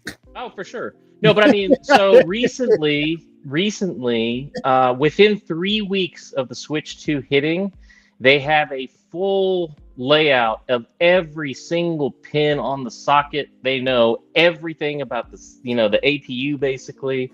100% of it's been mapped out. Now they're literally testing every single piece, and they're just going through. They will find the vulnerabilities. They will hack this son of a bitch. And when it happens, people are going to be like, I got a bootleg console, and Nintendo won't be able to brick it because they'll have custom firmware. And at that point, they'll be able to pull those ROMs and stuff like that off the server, because at the end of the day, those ROMs still end up on your console when you're playing, games, because it downloads it to your console. Hey guys, hey Alex, I'm sorry, real quick, man. I just they just updated the box for Damien Machia Titanic, the limited edition. Man, that looks sexy as hell. I know, right? I just saw they just updated this box. Go to the picture. What's in it? I mean, what's in there? I don't know, but that black and red is fly. Man. But they got a full physical game. They got some patches, a CD, acrylic 3D acrylic diorama, 3 tag keychains or flight keychains, and a full color art. But this shit looks dope as hell, man. Yeah, but you have to look at the original collector's edition. It actually had a statue and your mech. Yeah, it was your mech. I get that on Switch though. Huh? Switch can be doing stuff like that very often. That was the Switch version. Oh, was it? Oh, shit. Yes. Come on, this, not bad. That's right here. But that was one. Yeah, zoom in on his camera real quick. On Mega. This is essentially this is the hanger. So when you got it came in a red box. So it's like this. So you just open it up. Yeah. I need to get that. Yep. I got the same one. I bet it's like $400 now, I bet. Oh, dude, actually, it's probably not even that much. So I mean, no, look it up. Pull it up. I'll look it up in a bit. Yeah, but yeah, I mean, y'all already knew how hype I was when they showed that trailer, so that was a given for me to get that, because I got the Armored Core Collection edition. So I ordered that shit straight from Japan. I didn't even wait. Oh, because it's like the United States did not get that release. Yeah, only Japan and the UK got it. I got mine's the UK version. We've been getting got for years. I think it's still collections and different variants. That's why I just buy that shit straight from Japan. I ain't even worried about it. I'm like, Yeah. Amazon.co or .Japan. Go and y'all go pre-order that shit if you can, because that was like, man, that thing looks nice. Let's see, collectors. But go ahead, Alex. Go. You was talking about it again. I'm sorry. I know. Oh yeah, like but quick note, you can buy it on Amazon. It's like $118, so it's not that much. Ooh, it was $99 on Best Buy. No, that you talking about Titanic Style. I'm talking about the original one. The one I got, my bad. This one right Send here me the link. is $119. Send the link in the chat. All right. But anyway, so I mean, it's like we're seeing the paradigm shift. I mean, it's like PC gave up physical media a long time ago. However, the use of they always have a way of backing their stuff up if push comes to shove, right? Mm-hmm. And consoles have tried their best to kind of hide that from people. They're like, no, you got to have our thing. It's like, just get Game Pass. Game Pass is the answer that Microsoft thinks it is. Do you Nintendo's think Game Pass is like? You think Game Pass is not a failure, but like, what is the answer? It's kind of like a Band-Aid. Well, honestly, I think that it's like, if you look at the diehard hardcore collectors and gamers, Game Pass doesn't work for them. However, that's the smallest part of the demographic, right? Like, they're a very small subset of gamers. I think for casuals and other people who are used to just like, hey, I have access, and they're not like super ultra serious, but they want to be able to play all the launch titles and stuff like that on day one, Game Pass is kind of a no-brainer for them. And so really, it kind of depends on what happens going forward, because I mean, if you look at what Nintendo's doing, effectively, it's like you're licensing each individual title. With a subscription service, you're just licensing whatever happens to be on at the time, and you have access to it, you can use it. Somehow that, I don't know, I feel like it's not blown up the way that it should have, but I don't think it's a failure, in the sense that it's like, this is bad tech, or this is not going to, catch on, or there's not going to be people supporting it, because people are supporting it. I mean, there's plenty of gamers that are like, I can't afford to keep up with every game, and this is what I do. And people want to get all kind of like, well, if if you can't afford the hobby, don't be involved, and blah blah blah. And I'm like, that's kind of it's a really elitist way of looking at it, right? Like, I was laughing because I know exactly what audience he's talking about on Twitter. Go ahead. Yeah, but I mean, it's like, I'm like, people completely have forgotten the days of Blockbuster and Family Video and all that shit. I mean, like, when we were coming up, we were buying every single game we played. We rented that shit. Jokers, bro. Yep. You might get a Christmas present, a birthday present. You might like mow some yards or some shit. Buy a couple of games that way, but the overwhelming majority was renting. And why did you do it? Because it was less expensive. You would spend $5 or $10, depending on the decade, and you'd have 3 days to play the game. So you would rent it on Friday afternoon after school, and then you would bring it in Sunday night or Monday morning or whatever, and you were done. And it's like, guess what? You can beat the games in that period of time. And then what you used to say before, I was like, those end caps and shit. Like, you think I bought Chrono Trigger for $80 when it came out? No, I waited at Toys R Us for like $20. We wasn't out here battling like that. We was waiting, bro. We could wait because we didn't have the internet blowing us up, telling us about the game every 5 seconds. And you didn't have social media. More importantly, it's like, ooh, look at what I have. Show off. Look at me. Look how rich I am. Blah blah blah. Never mind the fact that the overwhelming majority of influencers are broke as shit, living paycheck to paycheck, and everything is a fucking illusion. Like, the majority, overwhelming majority. How you really feel. No, but I mean, tell me I'm wrong. The overwhelming majority of these influencers, what do? All they do is sit and beg and suck dick for money. I mean, it's like, come on, man. Golly. That's why, look, I'll be honest. It's like, that's why I have a lot of respect for Steve, because this is his life. None of this is fake. None of this is borrowed. None of this is keeping up appearances. What you see is 100% what you get. And when you get authenticity like that, it speaks for itself. You don't get the number of followers that he gets and the people tuning in and stuff like that if it wasn't real. And I think that translates. No, I mean, for real. I think it translates across the screen. And if you think about all the people that are in this chat, everybody here has a life. Everybody here has like a job, or they're involved some kind of way. they have a hustle, you know, they're motivated, they're doing stuff, and they're gamers. You know what I'm saying? So it's like, I don't know. I've said this before in previous podcasts. I really do think that we're a little bit different. You know what I'm saying? Because it's like nobody here is keeping up appearances. Everybody here is actual friends. It's not like, well, you've got a successful channel and you've got a successful channel. Let our powers combine. It's like, no, bro. It's like, I mean, these are just legit people who are passionate about collecting and gaming. Alex. You know what I'm saying? Like, yeah, it's like, and I'm not. This is one of those things where I would be involved with it if it wasn't real. Bro. Yeah, good. What's up, Marcus? Yeah, it was like, I love you, Alex. Thank you. Keep on saying that shit. His head's already big. Don't blow him up no more. I know, but it's like it's the whole crew though, right? Like, I mean, I have a personal relationship with everybody here, and I enjoy it. You know what I'm saying? And everybody else in the group is like that. We all intermingle. Alex, like this is so cool because like as soon as I introduce you to everybody else, you just like fit in with everybody else, right? Yeah. Oh, we love you too, Votary. Yeah, like you like Alex, and even Alex talked to Votary a little bit too. But it was like Alex like when I brought Alex to everybody, and Alex just and we all get it. They be in there be talking about cars and games and me and Alex be going off, bro. We got a whole other group we in. If y'all see our chats and shit, it'd be so funny. We can't put Saturday because we got to do because you know she in Canada, so she can't get them extra fees and shit. But she gotta hit her on the WhatsApp. We gotta hit her on WhatsApp and shit like that too. But now like it just Alex is going one thing gonna do. Alex gonna be real as shit. That's true. I don't mince my words. He don't. He will tell you fuck you and give you a map to go to hell. Like, he would like he tell you go to hell. Here's a map. This is how you get there. And I'm the same way too. So that's like no, but I mean that's the thing. You know, it's like you don't maintain a 20+ year relationship if you're not real, right? Like right. You can't. There's no way. I never ever forget. This is one conversation, like, because I wasn't really believing in myself, Alex, and when I was about to leave Conway, Arkansas, and I was about to come to Texas, and I was telling him, like, man, I'm about to go to Texas. He said, man, go do that shit. He said, go to Texas, go live your life, go do this.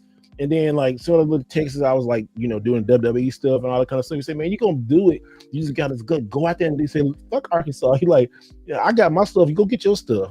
He like just tell. We had like a long conversation and I think it was like in Outback Steakhouse. Buffalo Wild Wings, yeah. Buffalo Wild Wings, yeah. We were just sitting there just talking and like I was pouring my heart. He said, man, fuck all that shit. You go do it. I'm behind you. He always behind me. Always. We might not agree on everything, but he was always 100% behind me. Well, but you're not supposed to agree 100% on everything. There's no way. Yeah. I mean, even if you have a brother or sister or a spouse or a mom or a dad, I mean, you guys, nobody agrees 100% on everything. But is the relationship genuine? Is there actual love there in terms of like wanting the person to be successful and like having their best interest at heart? You know, do you trust the person? Is the trust there? If you have those components, man, like those are the people you bank on and you maintain those relationships because they're few and far between. There's not a lot of people that you can like anchor on like that that's going to tell you straight to your face. It's like, dude, bro, you're fucking up. Or no, it's like, oh no, 100%. I'm with you with this. Go do this. He told me because sometimes I'll fucking up with some people. I fell out the hard way. No, but I mean, you know what? No, it's like, I mean, just think about all the growth that all of us have had in the last 20 years. I mean, like, we're different people. The core has always been good, but you know, we've built on top of it, and you know, the interactions and the conversations and stuff like that. And it's like, you know, we had other people that were in our proximity, in our midst, and we would sit and we would talk about stuff. Even Steve's trying to come around to Alex now. Look at this. Y'all both two sides with the same fucking coin. Y'all both pig, hard-headed. Oh, for sure. But look at he finally coming around a little bit. I can't believe that. Look at that. I told him. Two sides of the same fucking coin. I've known both of these guys from like, well, I know Alex a little bit longer. Steve probably like about 15 years, but Alex about 20, 25, something like long time. But these two dudes are the two sides of the same fucking coin. I promise you, they are. They both got strong opinions. They like me. You ain't changing their opinion. They're not. They're stubborn, but they love. They give you their all, just like Steve. Steve will give you the all. Yeah, 100%.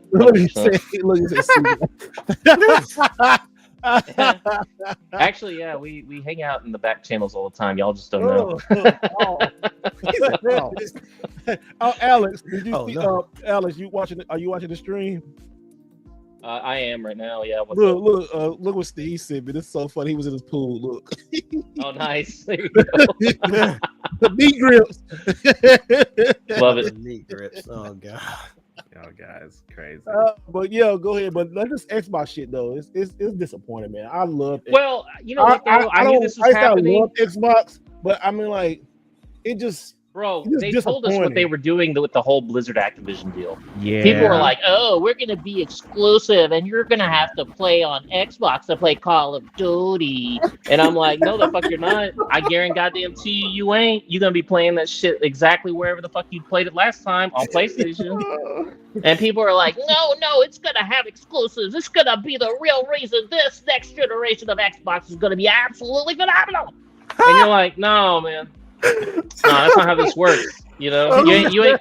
But they were all like, "Watch, this is like in Fast and the Furious. He's gonna pull up from behind and hit that nitro." And I'm like, "No, that's not what's gonna happen." Alex pretty much embraced that the crumb side of Twitter streets with that. Yeah. Man, you know, Xbox got the secret sauce. They got the secret sauce coming out with the Xbox. The Xbox Series X actually has 40 teraflops if you look real close and squint your eyes a little bit. Yeah, right there. This is why he don't show his face. That's the sweaty neck beard voice. Oh yeah, the neck cells are all like, oh dude, man, it's like the heathens, the fucking heathens. They are some of the, and I mean, these are the most maidenless people I have ever come across in my entire goddamn life. Never felt the touch of a woman or a man. You know what I'm saying? It's like these people completely disconnected. They live in a bubble. They're all sitting there like with their 5'2" self trying to talk about wanting to box you. And I'm gonna pull up on you at the outlet mall. Meet me at the outlet mall. I'm gonna take you out. And it's like dude's like fucking 60 years old and like decrepit, and he's like a child molester and all that shit. And you're just like, I need Alex to go on a 10-minute cholos up in here. And I'm just like, nope, we ain't dealing with this shit. Get the fuck out. They were like, I don't understand why you don't like me. And I'd be like, bro, I don't like you because you're a chomo. And it's like, if I could see you in real life, I'd cut you into little pieces and feed you to the pigs. I'm like, I'm not even fucking around. It's like, that's just the way it goes. You know what I'm saying? Because it's like, at the end of the day, it's like, and the volume of people that game is so wide and broad that every subsegment of society games, right, including bad people. And so I'm like, this is 100% Stone Cold sober. This is unadulterated. Yeah, I mean, damn dude going hard years. Yeah. Yeah, you know what's up. I mean, but it's like at the end of the day, it's like, you know, you got all the folks that are on YouTube. If they're not on Twitter, they have not experienced the misogyny, the homophobia, the racism, all of the isms. And I'm just kind of like, you know, so you can't sit back and be like, I'm just gonna, you know, maybe joke around with you and let you have a little bit of room to kind of do your thing. No, fuck that. If you're a broke ass bitch, like just morally corrupt, bankrupt piece of fuck, you're gonna get called out. And if you don't have that in you, then shut the fuck up and don't even be on Twitter, because it's like if you're not built like that, then don't be on that platform. Facts, bro. All right. Let's bring it in a little bit. Yeah, bring it in a little bit. Alex, you feel better now, Alex? Oh no, dude, it's like, you know, this is my therapy, y'all. Come on, what's up? I know. This shit off my chest. We know. Saturn over here just cracking up. She ain't said nothing. Listen, it's like all my thoughts. Yeah, no, Saturn's my sister from another mister. It's like she knows exactly what's up. Another mister? What? I've never heard that shit. You never heard that before? No, you don't heard that before. Yeah. It's like brother from another mother. I've heard of that one. I never heard of the opposite though. I never. As a matter of fact, when I was with Queen this week, when we were doing our videos, that's why I was saying this is my sister from another mister. Yeah. Yep. There you go. Man, that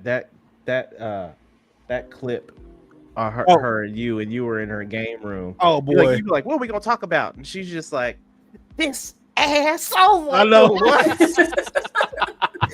I was crying. Bro. Hey, we had so much fun. Our videos was I did one video on her channel, and then she did one video on my channel, and both we are hilarious. It's gonna be fun video. Well, I mean, because we kind of like the same in a way, and when we start talking, it was just like rolling like this. Oh, she said she probably come on next week or next couple weeks ago, but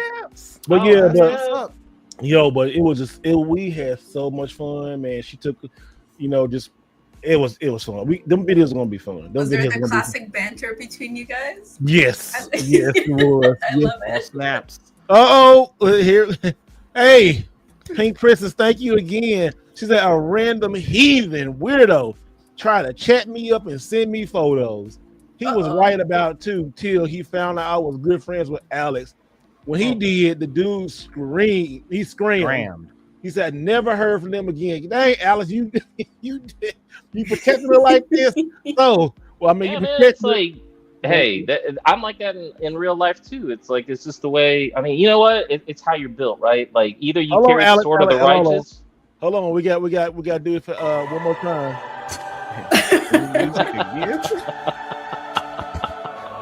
The queen, I always commented what the big duck is. Appreciate that. And shame on anybody try to come after her, because she's always protected over in this community. So shout out to you, queen, always showing that love support every week. You dig? I absolutely love. I really like that one. I'm gonna start keeping that angelic one. I like that one. That was hilarious. Oh my god! Yeah, look. Oh man, Pixel happy. What's up, man? Like that was hilarious. That is hilarious. Thank you so much. Oh my god! She donated $30. She's the queen of the chat tonight. I mean, of the stream. Goodness gracious! And every time, I don't know when Megan started doing that shit, y'all. When y'all start super chat. Another thing, 4 weeks ago he started doing 4 or 5. It's longer than that. It's probably been about 3 or 4 months. Yeah. Oh, let me tell y'all, like, hey, everybody who been supporting, like y'all was supporting on Whatnot, y'all supporting like on super chats. Like I was ashamed to ask for money and stuff like that, but it's a business. But y'all be helping, man. Like for real, damn. Like everybody who sends y'all just don't know. Y'all like we almost about to hit 50,000, maybe hit 100,000 this year. But I am so blessed that this community is like great, because even going back to Whatnot, I was like afraid. I'm like, man, I said I ain't going back, but man, it's so much better now. I'm like, okay, I'm looking for games to sell on Whatnot for cheap for people and stuff. Just have a show tomorrow night. Y'all go. It's pinned to the chat, so make sure you go. You can get $15, but it's spin, and I get money too. But I know. Hey, I get that money too. Like shit. Hey, you spend 15, I get 15. You can buy some games tomorrow. That's called a win-win situation. Yeah, but no, like this doesn't go unnoticed, y'all. Like, and I got a good crew and a good relationship with people. Y'all, it's great. I love every Thursday. I love coming here. Like, it's just like therapy. It's so good. Like, I know what Al's gonna. And let me tell you like a little secret too. Like at first I was like, man, I hope nobody like get mad because we cuss and do something. Like fuck that, man. This stuff. I hope nobody gets mad that we cuss. Fuck that. Yeah, like if you don't want to work with me, then like fuck it, bye. We can like tone it down. This is the only place where I kind of let loose online. Yeah, like even on my channel, I don't cuss or anything like that, just because I don't. Just like the only I know there's going to be kids and watching, but I'm like, this is more like the Late Show, right? Yeah. This is like the HBO Late Show, and I'm like, we're all adults. I'm like, I get it. Some people don't like the language, or it is what it is, but it's just like, it's still wholesome. It's still a wholesome conversation, because this is how we'll be. The heart is always. This is how we'll be if y'all met us. We'll be like sitting here like, man, I'll be at Wingstop with Dr. Pepper talking like this. Which I gotta get out Dr. Pepper. My doctor told me. You're supposed to be done with that. Oh yeah, I know. The moment you see Mario right here.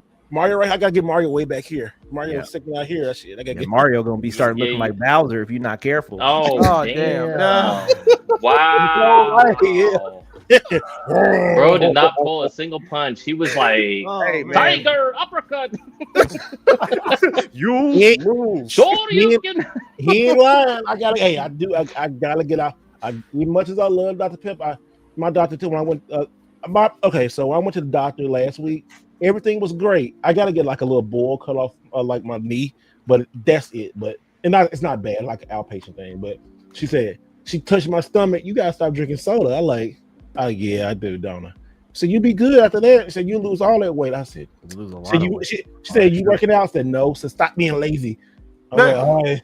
Little old Indian lady, a little Indian lady, cute. I mean, she's the sweetest ever. Well, she's probably about like 50, but she like poked my stomach and looked at me and said, "Stop drinking them sodas." I don't know like, why when you said. I don't know why you. you said that. It was like, oh, you need to stop that. You lose the weight. And when she poked them, like, woohoo! Like, I don't know why. I don't know why I thought you was gonna say that. Motherfucker, Pillsbury Doughboy, huh? Damn. Oh, My doctor was like, he's like, you've lost some good amount of weight, but you're not there yet. We're not at the target. He's like, I'm making it mandatory for you to go see a nutritionist. I'm like, dang, bro. I'm like, do I have to? Oh, he's like, yes, you have to, and I expect to see the results in the next couple of weeks. So I'm like, all right. So I'm like, dang, man. I need to do it anyway. I need to get my 25-year-old body back. The 6-pack, I was swole, all that. I want to get that back. I can't walk say around abs is what I call it. Like you walk around abs. You don't have to suck in. You just walk around and you just got abs. I'm telling you, hey, when I get my abs and my stomach back, I am doing a live stream. I'm gonna cut in my own yard, just like this. I'm like this, and no shirt off, everything. I'm like, I'm hitting the thumbs down button on that stream, buddy. Hey, it's still promote. That remind me of that skit that was on Boondocks with Catcher Freeman. I don't know why he said that. He was like, excuse me, ladies. He was like, but ain't over the nigga, super nigga right there. Wow. Oh my. He's like with chiseled abs and stuff like that, with washboard abs, with trapezius muscles. God damn.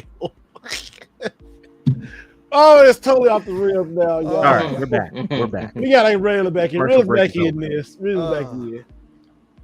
Thanks, Alex. That's what the doctor called. Man, you know what? It's like that. You know what though? That's the little spice of life. It comes in. You get a little injection marinade. Pause.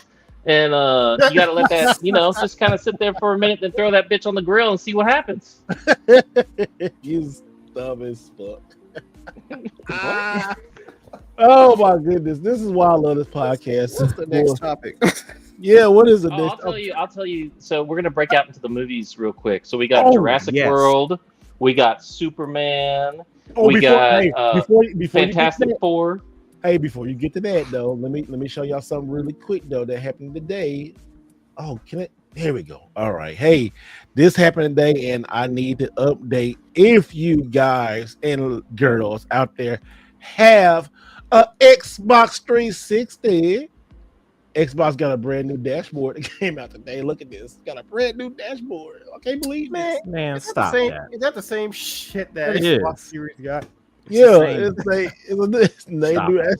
Stop. I'm just saying, hey, I'm trying to get a little man over here gaslighting and stuff. Well, I'm just trying. Hey, y'all the Xbox fan. I'm just trying to get y'all a little something. I ain't seen that interface. I don't know how many. Nah, years. man. The only thing that I care about is the Xbox Meta Quest 3. You know what?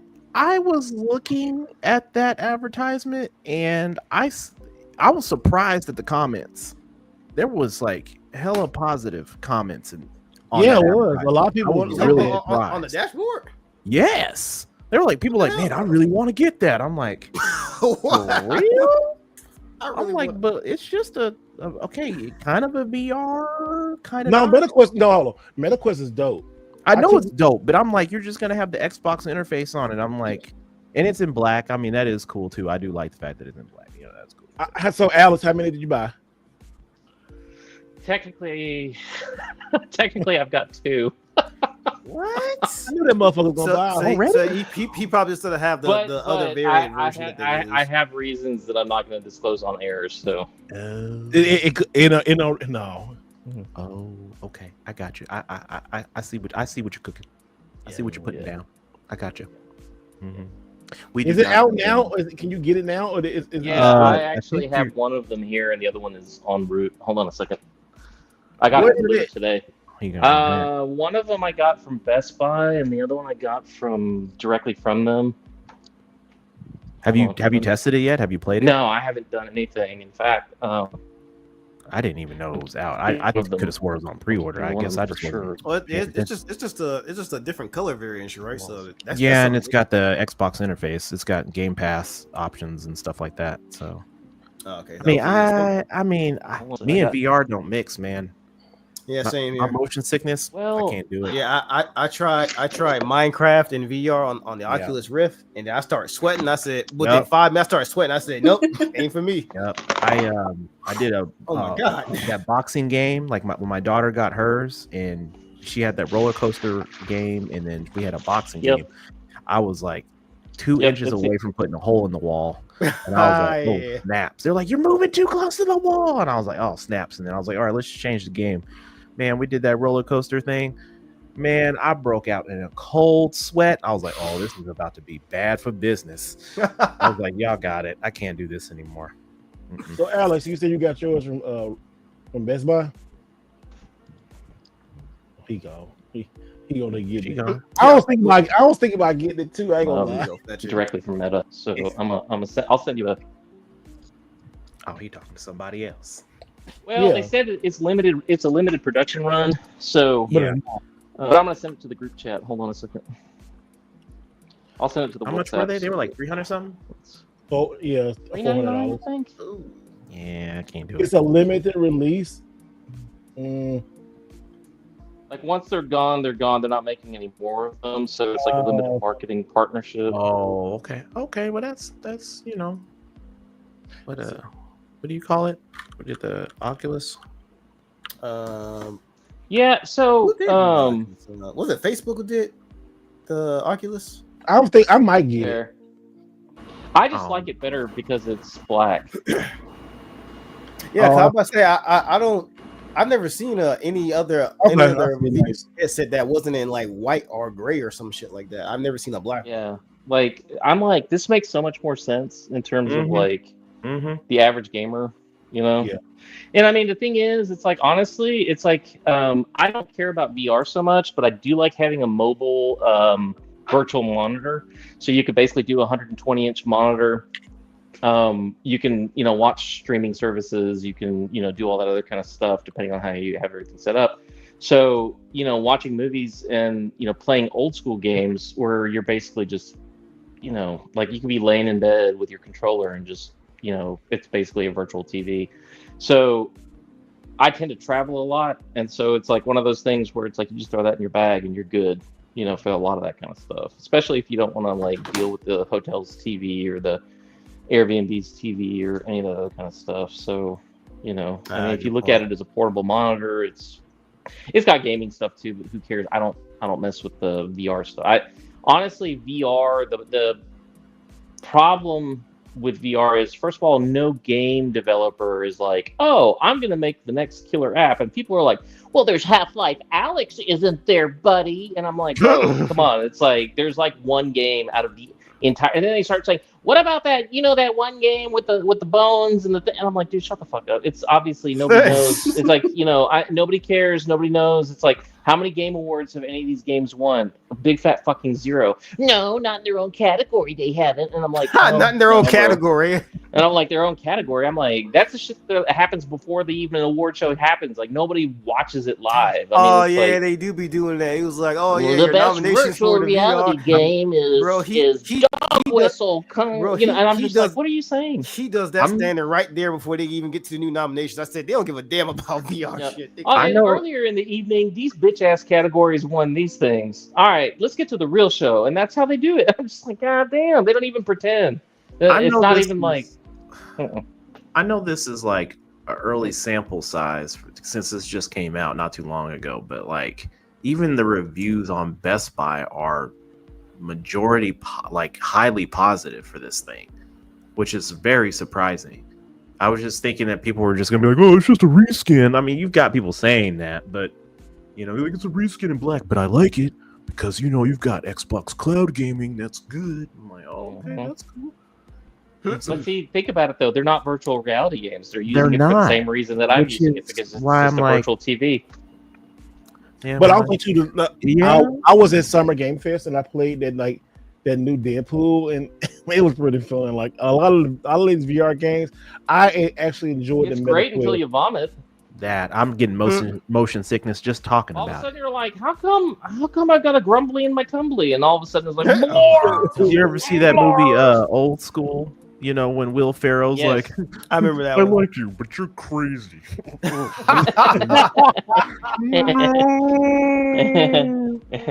Old School is such a great game. I mean, movie. Goddamn. Look at me and my fucking decrepit mind. It's like I can't even remember shit. No, it's like, yeah. Let's go ahead and segue back into the movies. Yes, I need to talk about. So okay, let's go through Superman! the list.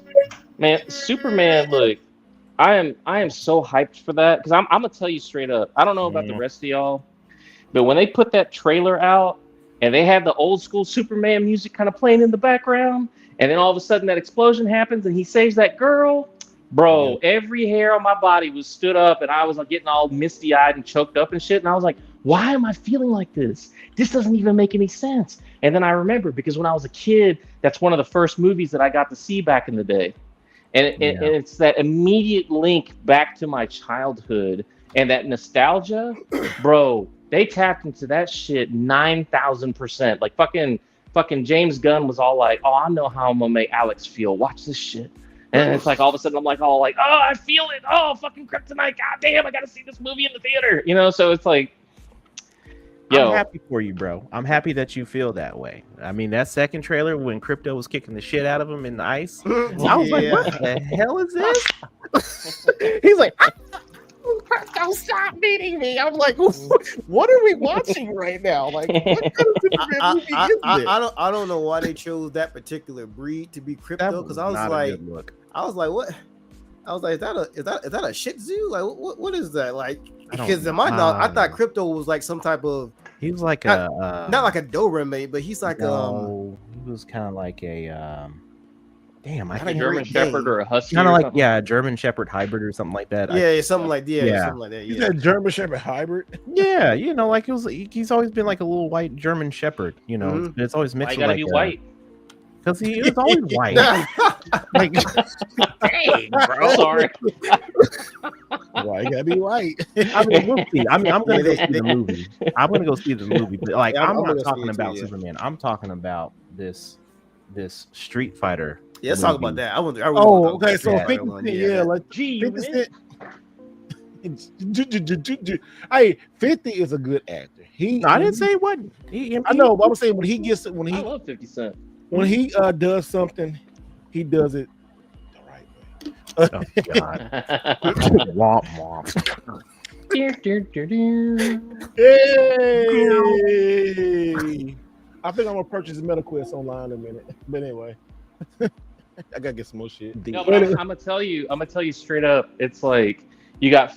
Have you seen the cast list? Bro, so this is trash. This is insane. The cast list doesn't even make sense, and I think Roman Reigns. Jason Momoa is gonna play Blanca, bro. No, bro. No, like I think the only passable one is Andrew Koji.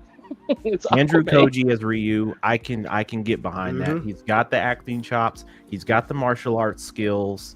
I mean, the Ken is the dude they pulled from the Netflix show. What was it? The Recruit. I was like, huh?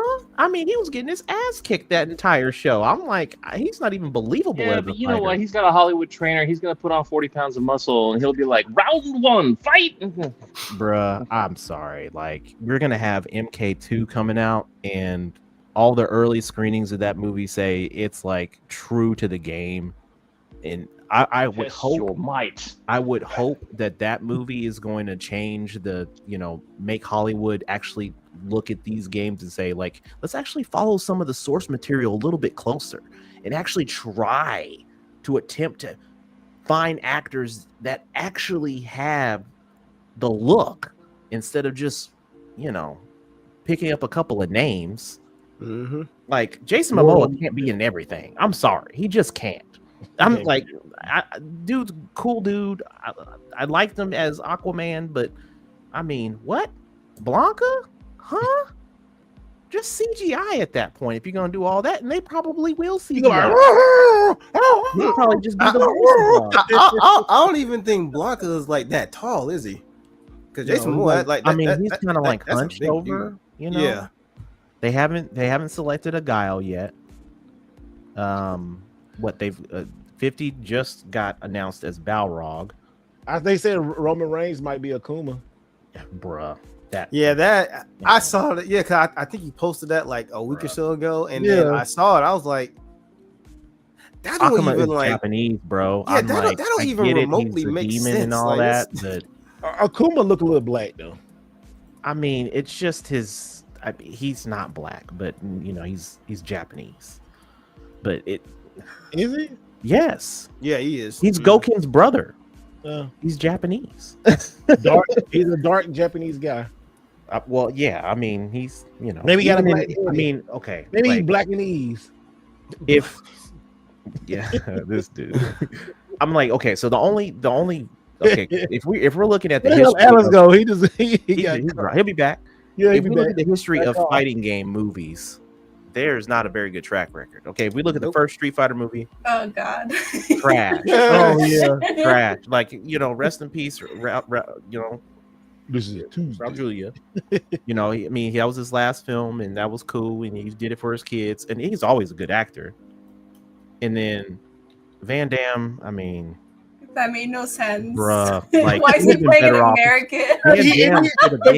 Van Damme was really like, I ain't missing. I missed on Mortal Kombat. I ain't missing on this. He should have been in Mortal Kombat, but he but he got an attitude. Well, Johnny Cage was supposed to be. I know Van Damme. So Van Damme, they wanted to build the game around him, and he's like, no.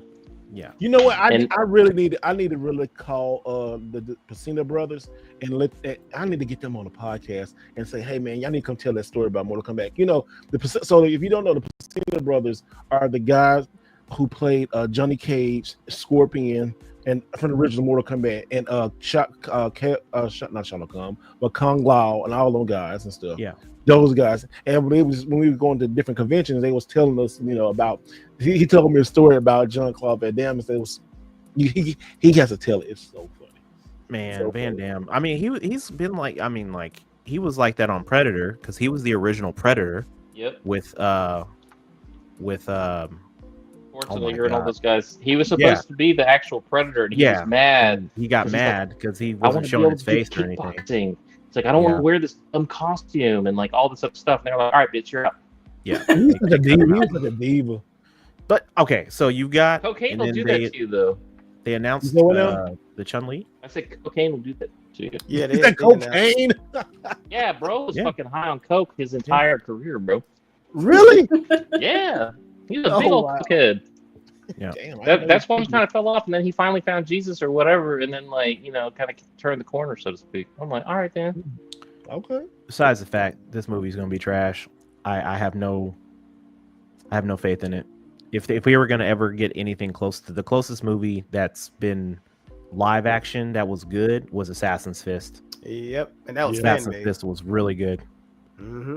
That followed the source material, low budget, and it was still good. Every other fighting game out there outside of Mortal Kombat and Annihilation was trash. It was really bad. The first one was good. Tekken was trash. Dead or Alive was trash. Legend of Chun-Li was hot garbage. They just need to bring back Pit Fighter. Just bring back Pit Fighter, man. Make a Pit Fighter movie. Pit Fighter? What? No. Stop. Give me a Primal Rage movie, like with Kaiju. You know what I'm saying? Like, let's just do that. That's essentially just Godzilla at that point. Yeah. I ain't got no beef with that. Godzilla throwing fireballs. All right.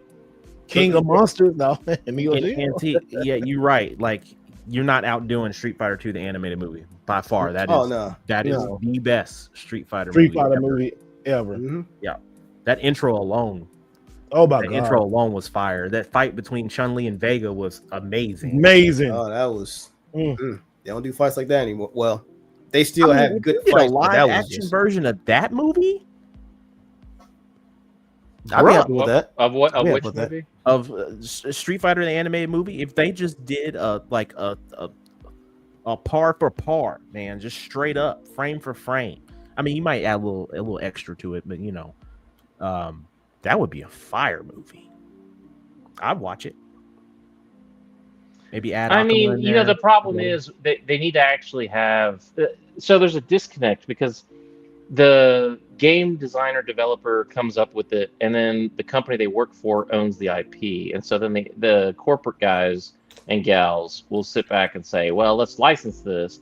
So then they license it, and then unless they catch it in the negotiations for the license where they have creative control or this, that, and the other, which 9 times out of 10 they don't give a shit because they just want the money because they're making their next game, then all of a sudden you're in a scenario where it's like this guy's like, I'm going to do my own version of blah, blah, blah. And that's why you get, trash like Halo, and you get trash like pretty much every other video game adaptation.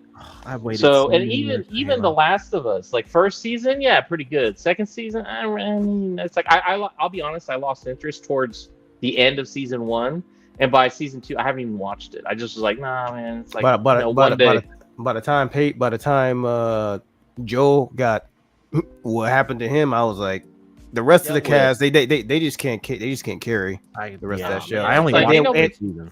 And then what's sad about it is I think the second game is divided into like 3 seasons or something like that. So they're gonna run that for another 2 seasons. I said that you know what? Now that I'm thinking about it, literally every dang movie franchise for a video game has been trash. Monster Hunter, trash.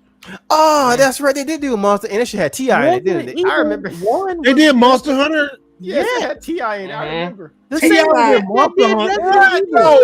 Don't bring that up. Don't bring that up. It had Resident Evil chick, Mia Jovovich was in there. She played in there. Her husband, the same dude that did it for the director for all the Resident Evils, all the Resident Evil 15, all those. It's amazing that in the first Evil 2 got movies, up. I could get with on Resident Evil. Mm-hmm. After that, I was done. I was like, bro, what are we doing? That was just too many movies. I can't believe there's like 7 or 8 Resident Evil. I was like, damn, that's insane. I can't believe it went on that far. Warcraft. The Warcraft. That one movie that was half decent. That was half decent. I was actually kind of surprised. I didn't watch Warcraft. Yeah, Need for Speed, trash. Yes, that's essentially a Fast and Furious. The first season of The Witcher was passable. Oh yeah. Mm-hmm. Yeah, that was solid. Although I'll be honest, since we're speaking of Henry Cavill, he's about to drop Warhammer 40K.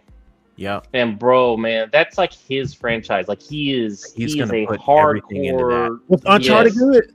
I ain't see Uncharted yet. Uncharted was, I mean, it was kind of weak. I will tell you this. I wanted to put Tom Holland as Nathan Drake. It should have been the other guy who was Nathan Drake. Oh, it was Mark Wahlberg. He should have been Drake. Yeah. He looked. She said no.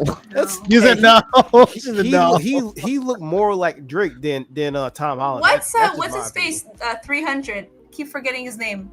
300. Gerard Butler. Yeah, I think he would have made I think so. I think not the other. You're absolutely wrong, and now you don't talk anymore. Just mute her mic. Just mute her mic. He just needs to cut down on the alcohol. No, false. He said he put down the alcohol. He just needs to cut His cheeks got a little bit bigger. But Marky Mark and the Funky Bunch, no thanks. Okay. Let's stick to art design and direction and Stop it. Yeah, you can't really. Nah, man. No. Casting and directing. The Gran Turismo movie, I actually liked. I heard that was good. I actually liked that movie because that was essentially like a documentary to a certain degree. So yeah, that one was pretty good. Yeah, that I actually did like that movie. I was actually quite surprised when I watched that. I mean, I'm a big GTR guy, so of course I love that. But maybe I might have been a little bit biased, but the story overall wasn't bad. It was pretty good. Yeah, dang man, I don't.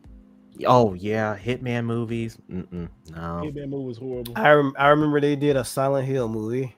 Trash. That one was garbage. Yeah. Mm-hmm. The first Tomb Raider was all right. Yeah. I think the second one I was like Yeah, and then the third one I didn't even see. Angelina Jolie did good though. She did good. Oh yeah, she that was perfect casting for like some of the first video game movies coming out around that time. They nailed that casting. So yeah. What else is there? Was there anything? Oh, else? there was a Doom movie with The Rock. Oh, that movie God, that was trash. Even The Rock said that movie was trash. Oh, he said, man. he told Johnson, hey, he said, I made Doom. And everybody like, yeah, he said, yeah, that was horrible. Okay. The Doom movie was bad, bro. Yeah, it was. I don't think, okay, so I'm not even about to go down the anime track because there's tons of those, but don't do it. I know. I mean, I'll just throw an honorable mention and say Dragon Ball is by far the worst. Oh, God. Oh, yeah. Mm-hmm. The disc itself I used to own, and it wasn't even worth being a coaster for my beverage. It was that shit. Hey, the game was Dragon Ball Evolution. Even the PSP game was so bad. God, that movie was horrible. Oh, so and why they do it like just, bruh. It was. You know what? That movie when they did Dragon Ball like that, the people who own Dragon Ball like in Japan, they was really pissed at people over here.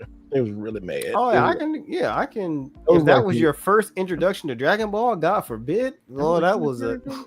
They try to make it like a Schoolhouse Rock or some shit. Like, that's the thing. Why would you make a live action of that? It's kind of like the same thing that happened with what's that anime? Death Note.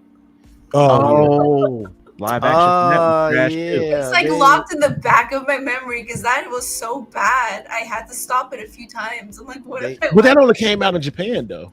No, that came out over here. She's talking about the Netflix version. Yeah, sorry. I have to specify that. The one that was filmed in like BC. It's Bleach was bad. That was bad. Yu Yu Hakusho live action was rushed. It was rushed. Hella rushed. Oh yeah, because you talking about the dark tournament was essentially turned to the dark tussle. It was just a few people I was like, what are we back. doing? Y'all done mixed up all the arcs and just said, screw it, we're gonna put it in 5 episodes. I'm like, you know one that was like decent, but I still didn't watch it. I only saw clips of it. That One Piece one that they made. Oh, that was good. I was seeing that was good, and that was mainly because the creator Oda, he was like. And he was on their ass with that one. Pause. He made sure they didn't fuck that one up. But it's like because of what that show is, I just have no interest in ever seeing One Piece live action. That's just I still can't bring myself to watch that entire. I'm trying to get through One Piece. One Piece is good. One Piece is emotional. One Piece will get you. I caught up. It took me. I stopped an episode because I was watching it faithfully like week by week for like 11 years, and I stopped around the 700s for about 8 years, and then I caught back.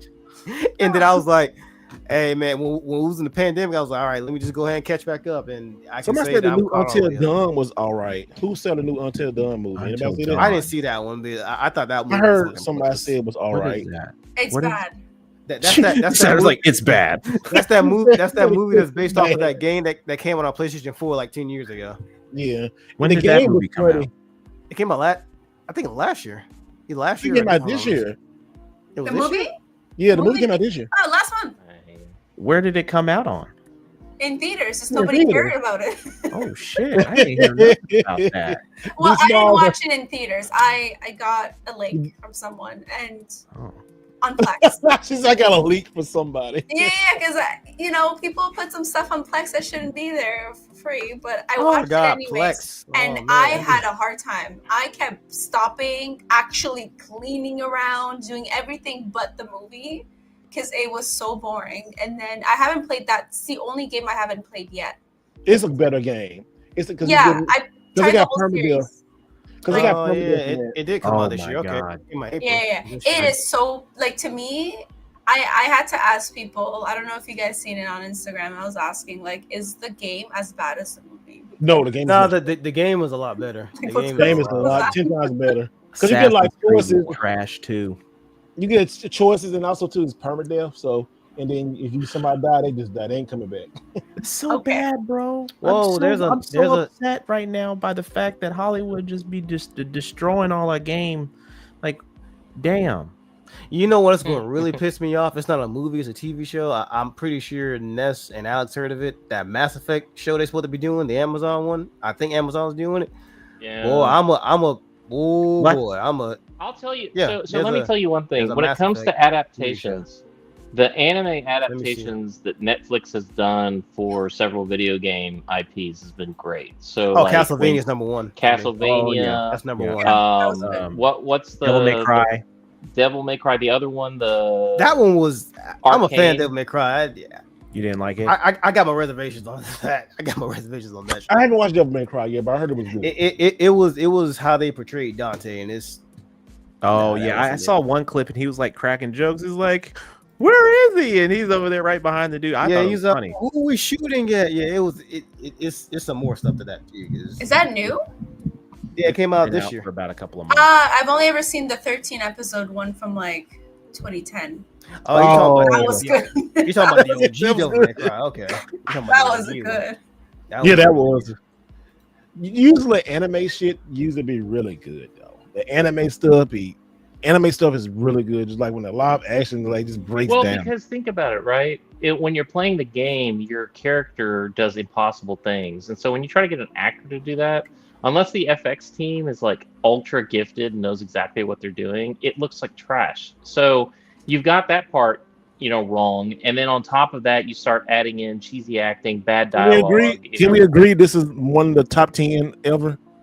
It's not my top 10. You don't think it's your top 10? Which one? Akira.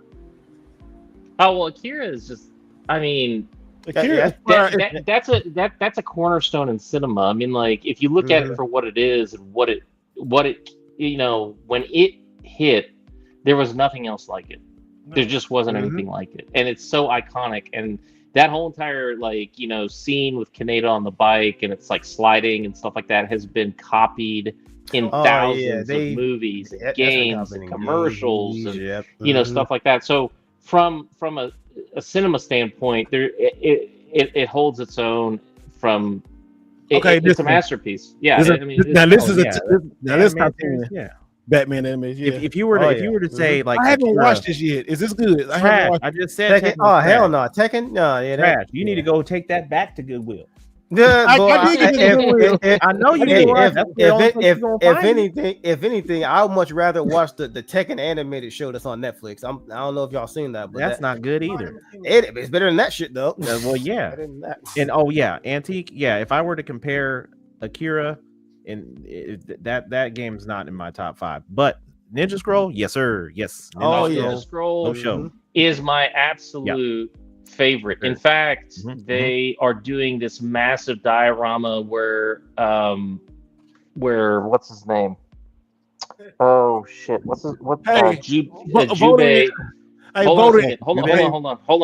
Jubei and Jubei and what's the demon guy that turns his skin to stone?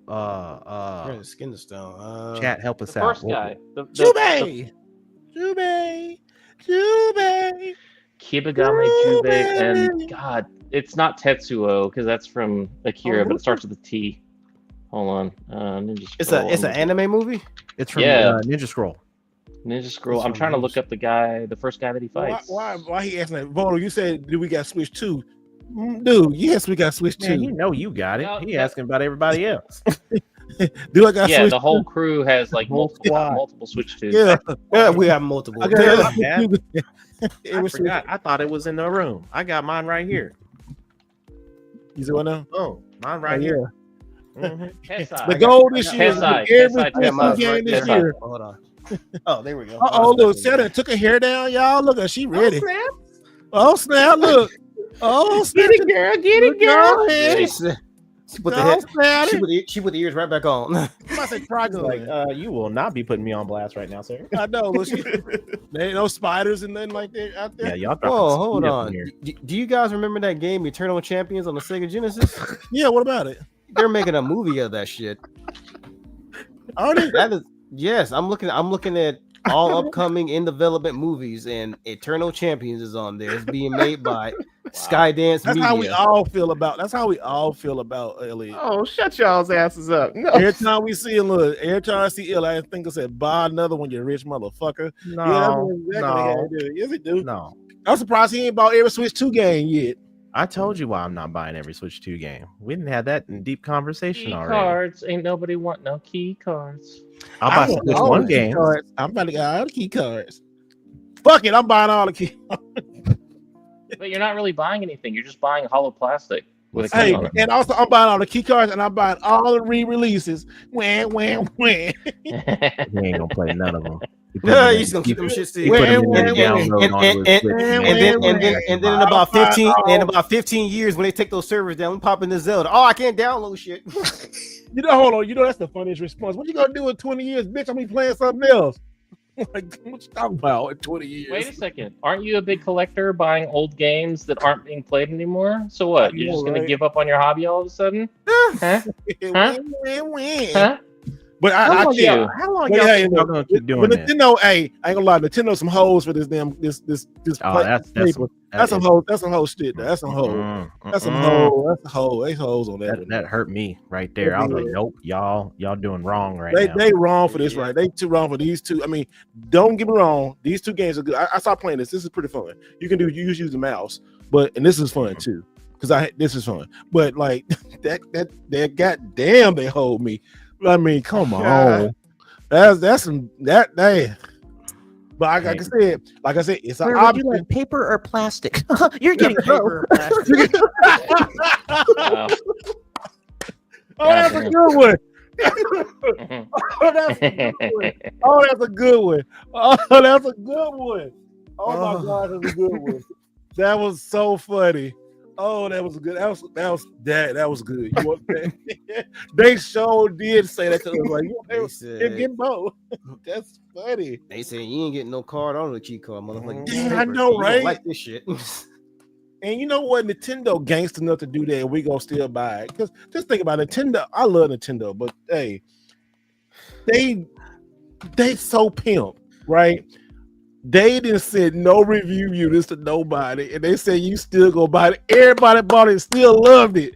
That's a pimp stuff. They like, nah, we ain't sending nobody. They literally came out and they said this is literally a potato in terms of the screen and its resolution and its performance, and people still don't give a shit.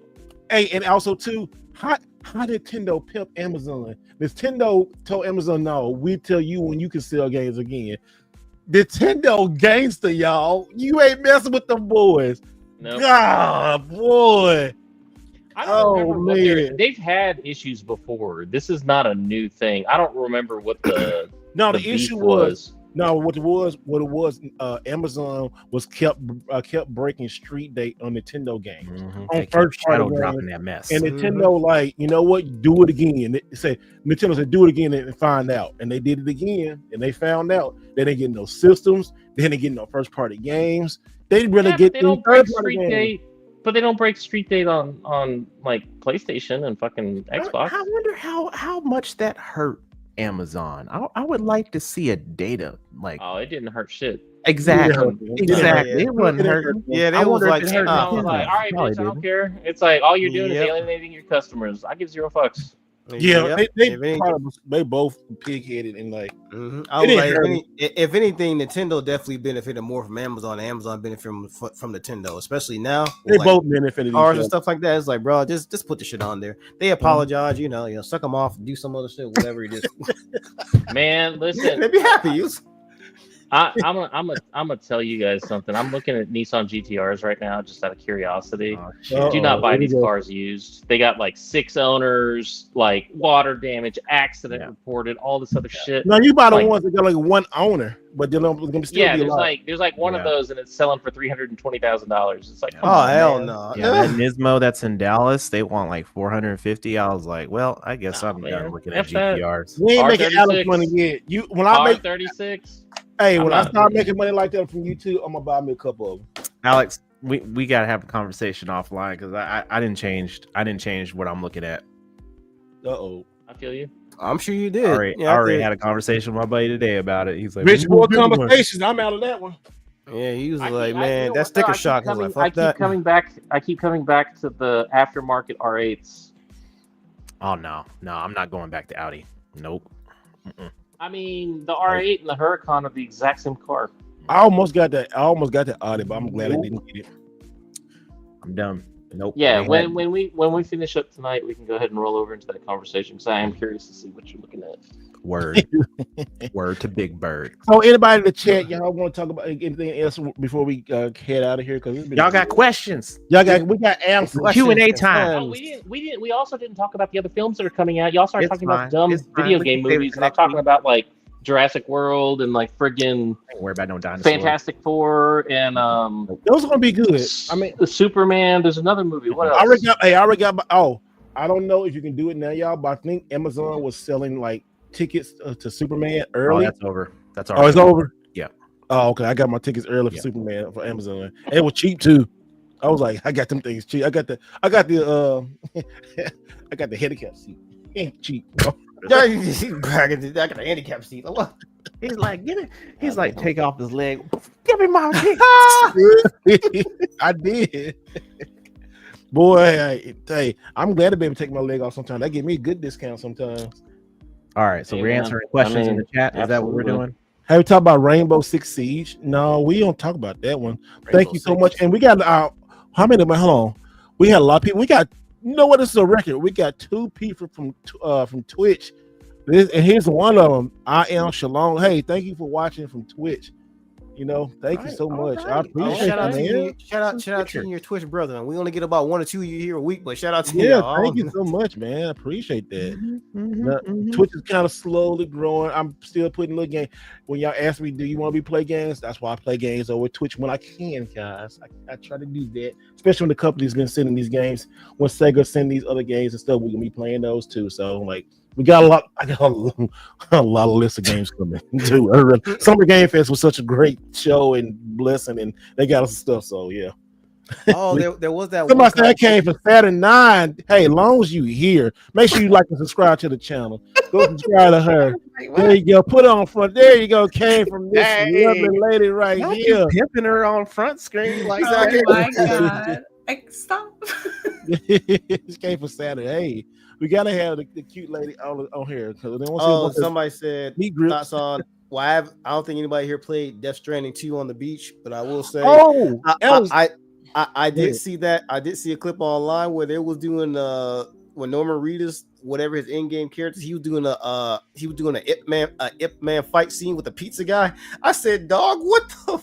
What? Some shit. What? You didn't see that? Hold on, let me see if I can find it to put in the chat. But yeah, like Sam Bridges, that was his name, Sam Bridges. In the game, because you know he's delivery, he delivers packages and shit. There was one mission to where the pizza dude wanted him to deliver some shit, and they started squabbling, and then the way the fight was choreographed, it was like some shit you see on Ip Man. I said, bro, they're doing Wing Chun and stuff. Yeah, hold on, let me see if I can find this. Hey, Alex, speaking of that, did they contact you? Said they can ship your Death Stranding to you? Yes, they did. They did, yeah. Okay, so guys, me and Alex had got Death Stranding 2 Collector's Edition, right? From what was it? VGP. Yeah, VGP. So they said they had an issue with the they had an issue from a part coming out of China or somewhere. And I said, so I already paid $300 for this damn collector's edition. I said, well, man, just get my money back. All of a sudden, they can find it now. I was like, well, it was funny because I said, I'm willing to pay the tariff, like just go ahead and send it. And they're like, our system can't do that. And I was like, well, I guess send me my money back. And then all of a sudden, you got the notice, and I got the notice on the same day. They're like, "Oh, we figured it out." I'm like, "Yeah, we figured it out." Yeah, they didn't want to pay the extra shipping. That's what they wanted to do. I think they was, all right, man, get some of my goddamn collector's edition. Hey, Steve, see if you can put it up for the chat real quick. Okay, hello. What only Kojima would think of some shit like this, bro. All right, hold on, man. They should never gave that man his own studio. I mean, he should never gave you. But damn,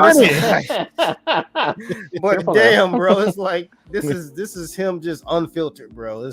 All right, we are sharing this from Gamer Tweak YouTube, so shout out to them. Go follow these guys. But here we go. We're gonna see how this works out. I ain't gonna lie, because I played the first Death Stranding. I did see this earlier. I know what it was. First of all, the graphics is dope. And shout out, hey, Gamer Tweet got 116 subscribers. Hope we'll be there one day. Let me go ahead and subscribe. Yeah. You will subscribe for using your video. It's only fair. What the? Never stop me from making pizzas. Bro, he's using Hungar. Like that that technique he used was Hungar Kung Fu. Oh yeah, that's what it is. Okay. He was Hungary. Yeah, dang. What is happening right now? Why he so mad? That's in the game. I still haven't gotten any of my collector's editions yet. Bro, this whole this scene alone makes me want to play this game. He's you gotta watch out for the pizza. Like still nobody cooking his pizzas and fighting. Oh man, yeah, because I didn't really care for Death Stranding 1, but I saw this shit. I was like, hey, maybe I might give that shit another chance because this is. Does the collector's edition still available here? Like it's not sold out. It's kind of sad a little bit. I was like, I think it's still readily available. That's because Sony limited one per account. You said what now? No, what you saying? You said something about the collector's edition. What you said? Oh, like at my local GameStop, they still have a lot of them in stock. The collector's editions? Yeah. Oh, okay, that's cool. Damn, it's different here in America. Like you said, yeah, they only let us get one.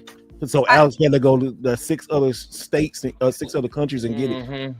But I wonder, is it just because it's limited to one? Because like if you buy one at GameStop, then you buy one like somewhere else. They don't that's what Alex does. No, that's what does. I buy at multiple retailers because of that. It's like, come on, man. Hey, you gotta lock it in just in case. You just never know. That was pretty cool. I don't know, because like the first game's collector edition, that giant baby, is it even worth anything? I just have it sitting around. Let me check. I don't know about worth anything. I mean, in general, it's like, I don't know. I personally just, if they look cool, they are cool. Whatever, I keep them. Let's see. I may end up having to sell. I don't have any room. I need to sell. Oh, you heard? Oh, he said you heard him. He said he might actually end up right there. I was like, hold on. He ain't selling shit. I just need to buy a new building. He said I need to buy a new building. What? Alex, you are not selling anything. I mean, hell, I didn't try to buy something off this man back. We green. Right. When I bought Alex, okay, y'all. If y'all didn't know, when our text message thread, when we find something, we let know. I went to Goodwill, right?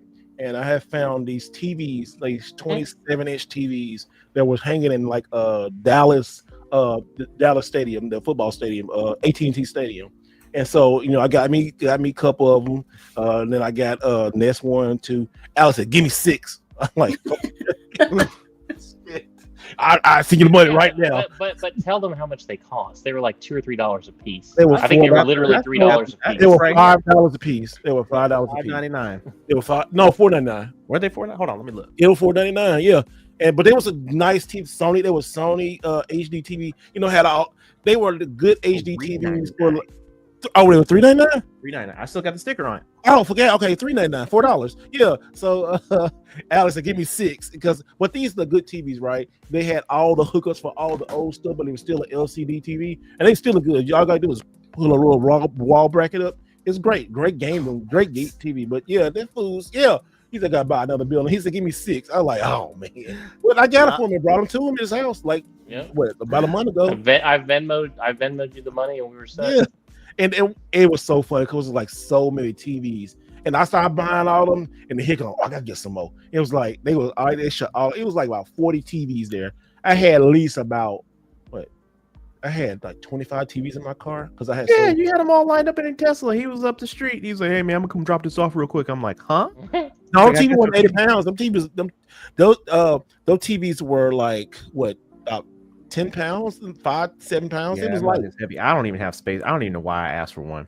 I don't even have space. It was cheap. I mean, it was like it was cheap. It was a cheap TV. Like, I mean, you don't see deals like that come around. And then shoot, I made my money back on one TV sold on Facebook Marketplace, and so use that on some games and stuff. Matter of fact, I sold the stuff I got at GameStop and them TVs and stuff. I pay for all my Switch stuff. So I was like, hey. Yeah, it'd be like that. I know, right? Finding all the games when you out of town. You know, I didn't find nothing because I wasn't looking. Because that's my best time to find games is when you go out of town. Also, I also found Goodwill too. Where do you find that? At a Goodwill. I found this in a premium. My big screen. It was I think I'm gonna keep this one, but this is a premium. It's a premium Goodwill. This C64. It was like $20. I'm like, okay, I remember having one of these. 64 mini. Oh, wow. I didn't even know they made those. I forgot I knew they made it. I just forgot because they was like they sold out at one point on Amazon and then they restocked it and I just forgot about it. And I'm like, oh shoot, let me get this. It was these jokers had a premium Goodwill. Like their Goodwill was pretty as hell. I was like, hey, this Goodwill is nice. Oh, was it like the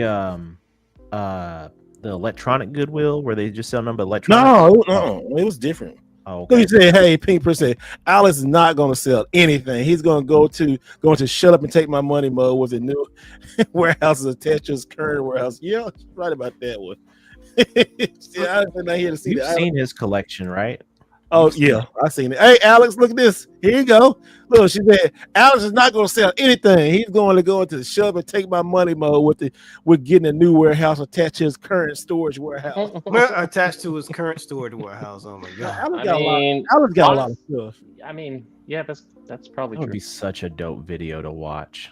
Going through his collection, I'm sure he's probably got like the amount of shit that he I'm pretty sure he's forgot about a lot of shit that's in there because there ain't no way you go 15 plus years is like, oh, I forgot it. Yeah, I'm pretty sure there's a lot of shit. Just the stuff he's bought with us, or just with us in the group chat over like the last 2 years. He buys 3 of everything. Yes.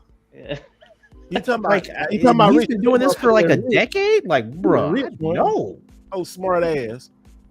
I wish I mean, so what I really need is I want to build a barn dominium that's really like a garage and have wall to wall like display cases and take all my stuff that I've got everywhere and like completely fill it out. And then I've got my cars there, I've got my collectibles there, and it's like it's got like 2 bedrooms, the bathrooms, whatever. So like people come over, it's like it's the hangout. Like this is where all the crazy happens. And yeah, I mean, ultimately, I'd love to do something like that. It's like trying to find the time, place, and space because it's like I love the trees and everything that I have on my property, and I don't really want to cut all them down and try to fit something else in because all of a sudden now I'm looking at a building instead of like nature and stuff like that. Yeah, like actual. You know what I'm saying? Yeah, that. Yeah. And so it's like, I mean, yeah, it's like the lot is huge. I mean, it's 3 acres, but it's like one of those things where it's like, if I do that, then all of a sudden it's like I'm losing the charm of what made the house in the first place. Mm-hmm. So it's been this back and forth in my head about like, should I or shouldn't I? Should I stay? So far, it's now. So let me ask y'all this question then. Like, we're all of the adult age. Good night. He said, "Good night, Saturn." Thank you. Yes, gotta go to sleep. Good night, Saturn.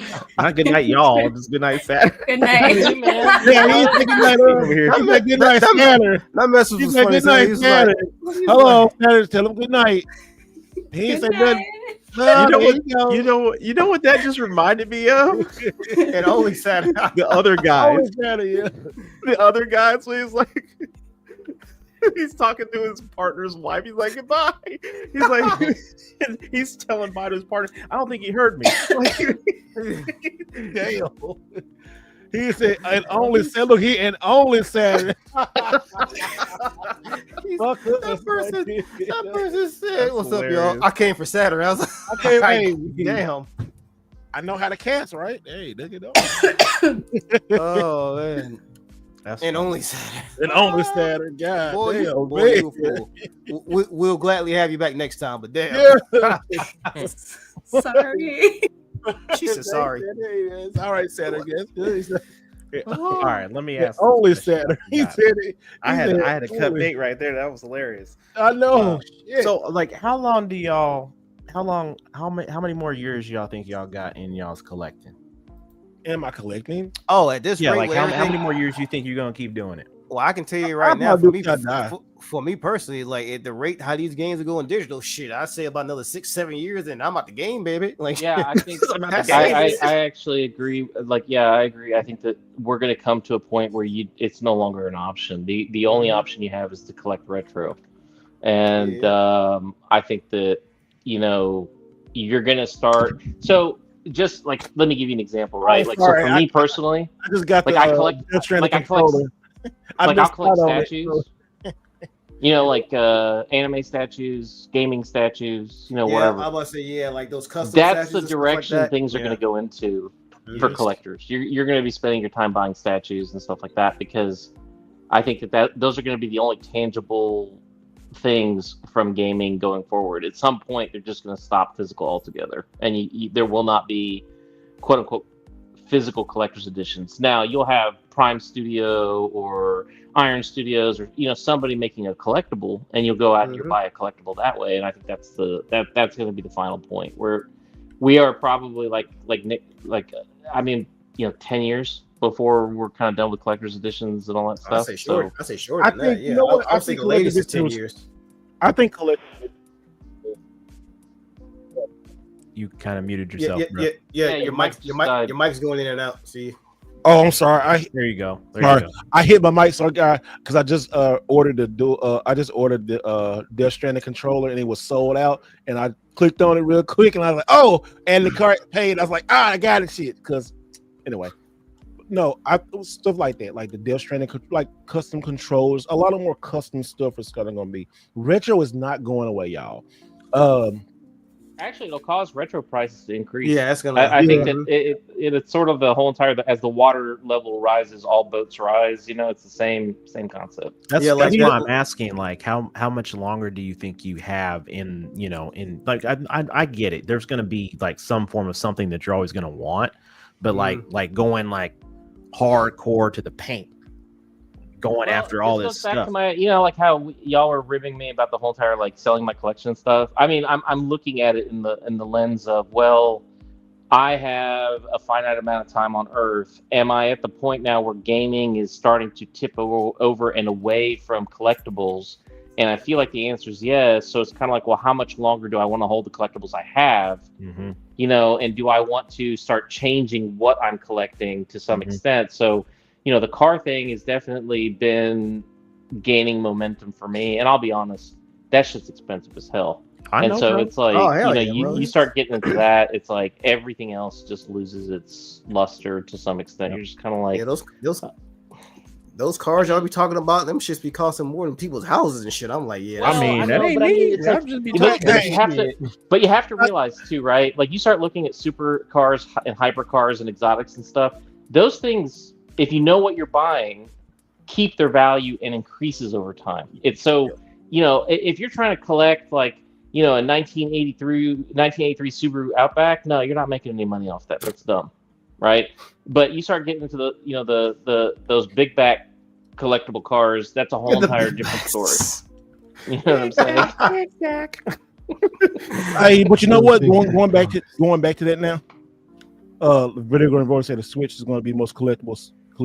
Could be. It's gonna be one of the hardest ones. It's gonna be harder ones to collect everything. Switch One is gonna be to get a full Switch One collection. That's over 3,000 games. It's gonna be up there with Neo Geo. Maybe not in price, but in terms of just trying to find everything, nah, that's good luck, brother. Good luck. What I've been doing that endeavor. As I get older now, as more like season collector, I've been like, okay, like when the PlayStation this came out, right? Now I haven't played this, but I take stuff out and enjoy it now.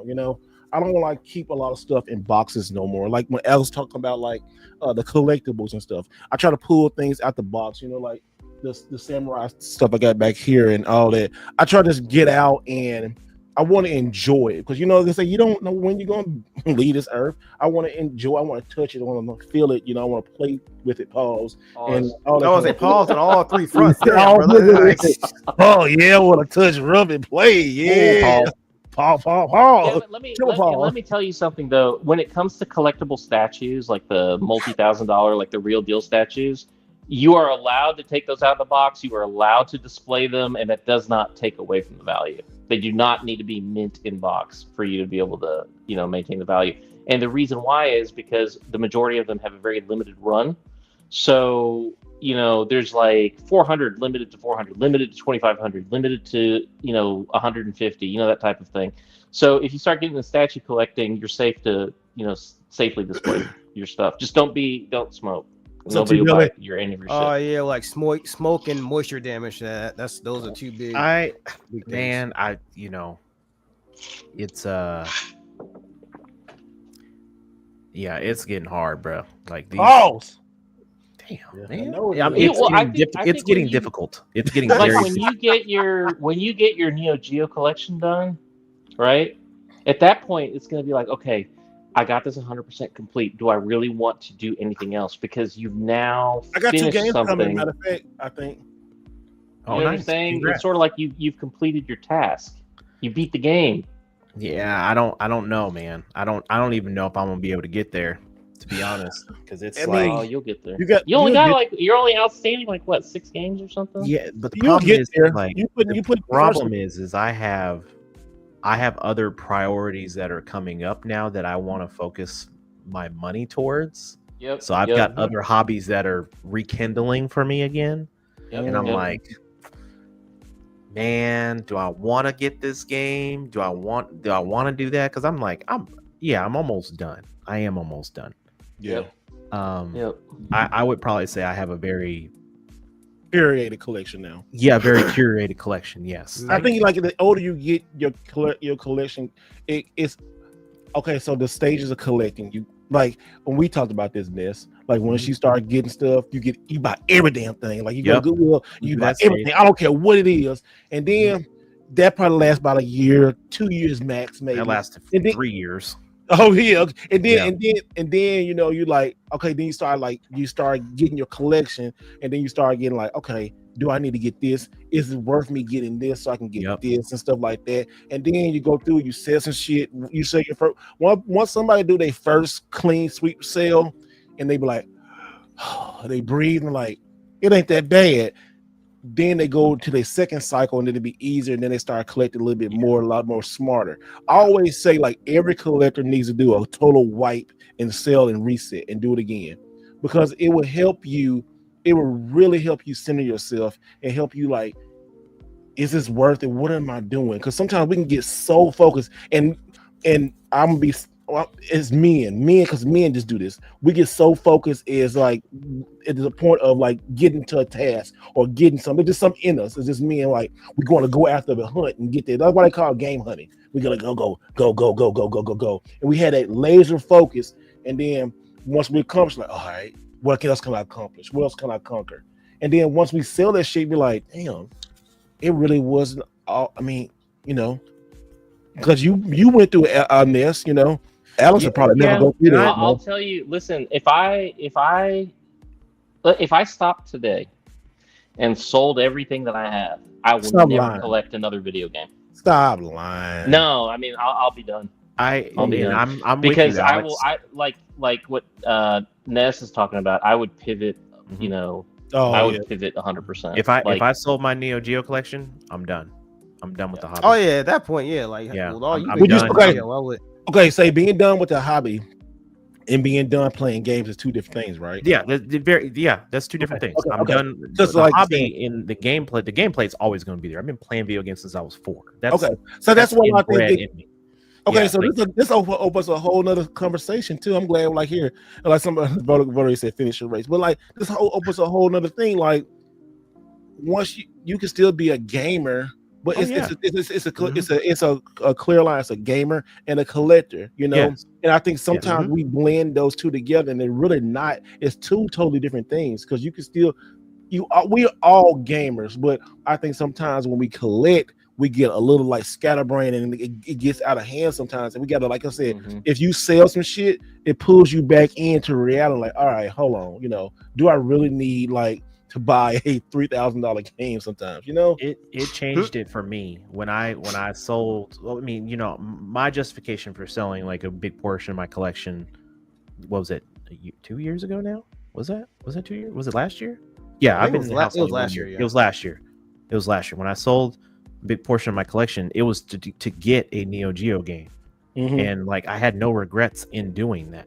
Yeah, but then like come this year, early portions of this year, you know, I did some bad investments and got smacked in the markets, and I was like, well, I'm gonna need to let go of some other stuff. I didn't let go of anything Neo Geo related, but I got rid of like some PlayStation stuff, some Xbox, some Switch stuff that I let go of, and then I got back on the Switch train after Switch 2 came out, and I'm going back and buying Switch 1 games, but I'm actually playing those games now, right? But hold on. But since you're going back on the Switch 2, because I know how we are sometimes, like we'll get on that train, like I gotta get shit, but it's like cheaper enjoying stuff now. You know, you getting that still help you refocus and only get shit that you really want. Yes, yeah, and I'm like even now, like I'm not like I haven't like I posted a Neo Geo game on Instagram, but that was an NCI. Yeah, that right? was NCI. So Blazing Star. It's not it was I guess you would call it a repro or whatever you want to call it, but it was just a variant of a game that never came out in English, and I bought that. We both got that, We both got it. A bunch of people got it. You got it for like $200, $250 bucks. Cheap, right? Well, hold on. We got to start saying I mean, I know that's not cheap. And for, here we go. Rich talk. Burger Man. What up, Retro Bear? Retro Bear with that big ass burger, big old face. What I mean by that is in Neo Geo world, that's cheap, right? But my justification for going out, like the last 6 games that I need are the most expensive games in the entire library. And the justification for that for me now is like, bro, I don't want to do that. I'm sorry. I know, Auntie. I know. He's at 2 and This is where all the rich jokes came from. Steve started this. He started it. Being a rich motherfucker, a jerk. Started that 2 or 3 years ago. I understood, boy. I mean, like it did. It everybody gets a joke though. Yeah, everybody gets a joke. It doesn't bother me. Like I'm not rich, y'all, and I've said that. I will continue to say that I'm not. It's just, my justification. I heard that, Alex. No, I didn't say anything. I But so the thing about it is like now I'm getting to that point where I'm thinking like, okay, what does the next 5, 6, 7 years look like? Like, what happens if for some crazy reason next year I find 3 games. I've got the money for it. Everything else is taken care of at home and blah, blah, blah. Okay, I picked those up. But then like the other 3 are the super hardest ones. And for me to, someone's going to reach out and be like, hey, I got this game for you. And then that's going to have to be a conversation with the family and be like, yo, bro, nah, you can't spend that kind of money.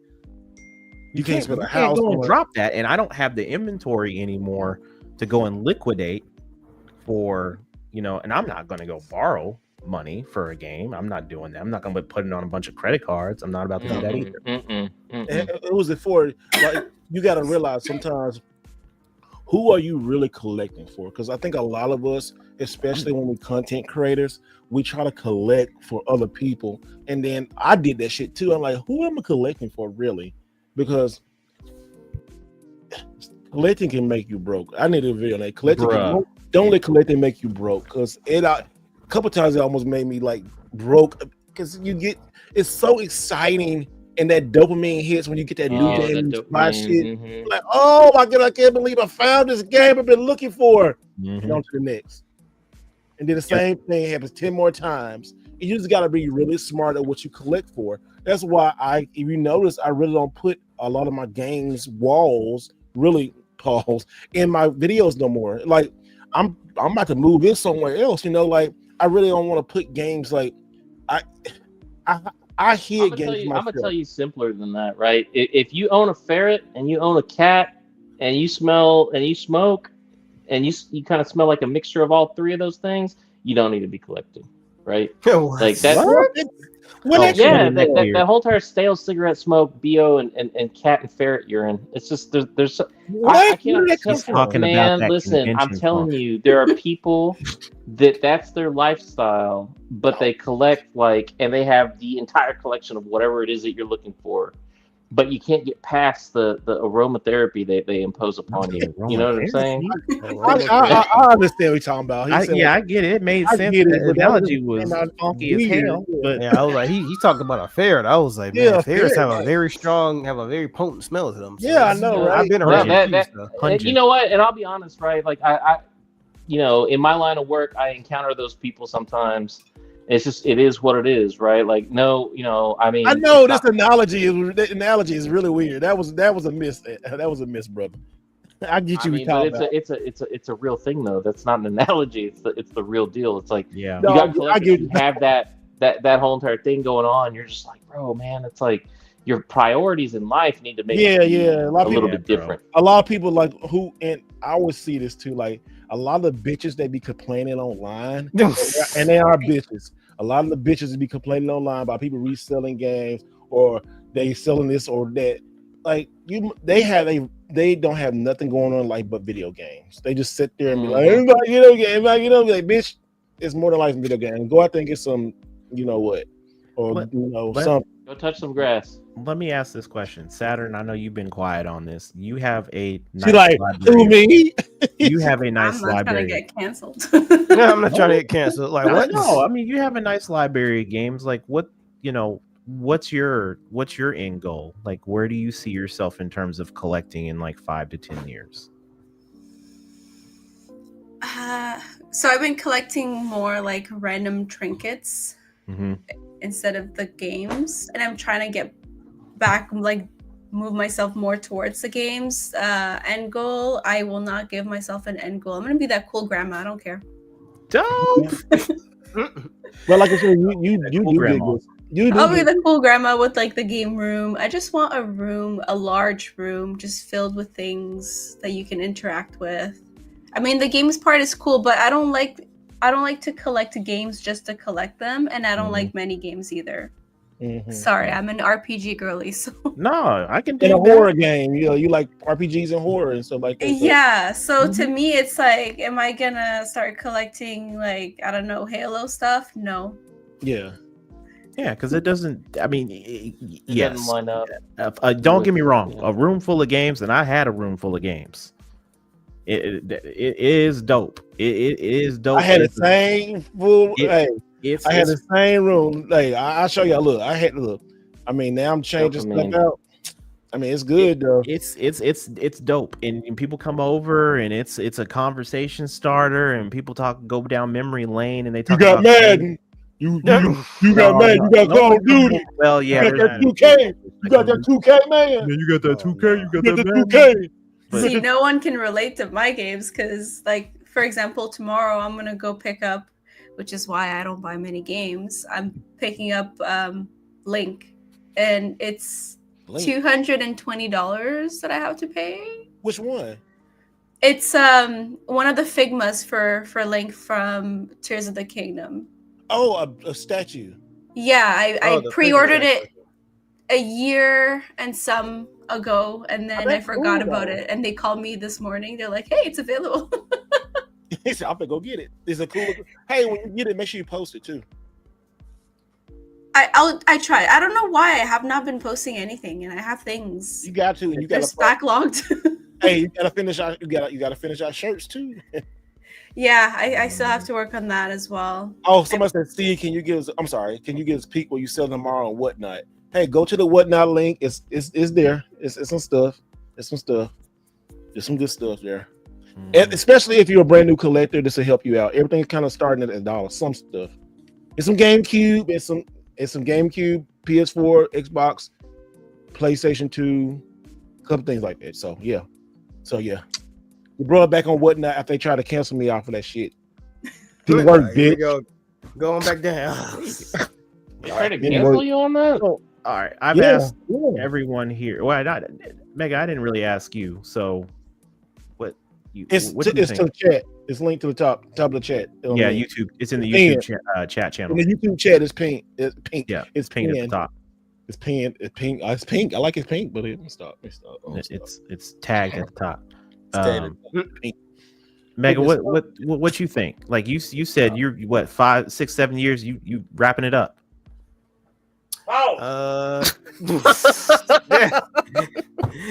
It's funny because like he turns camera off and you just heard him walk away. Pause. It just like he had to get that in before he walked away. But for me, it goes back to what I said earlier.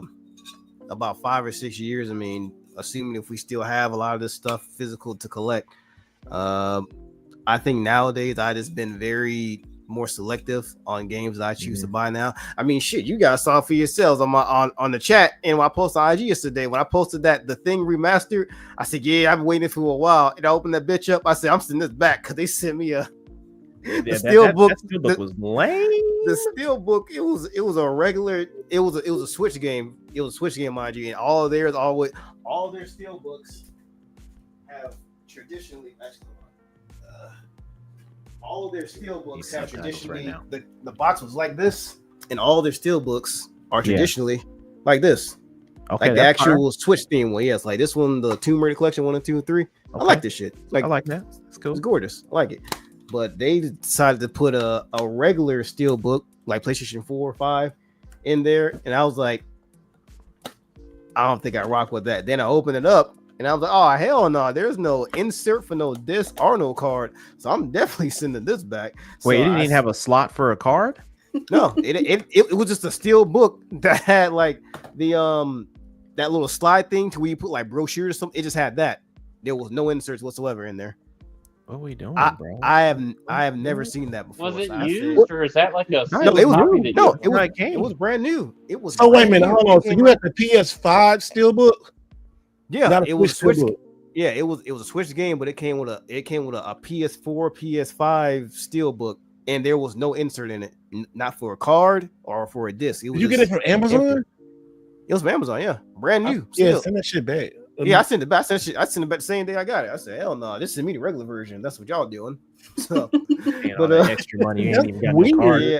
Like I said, granted, it was $50, but I was like, man, just give me a regular joint for $30. So I say that to say I've been very particular with the games I get now.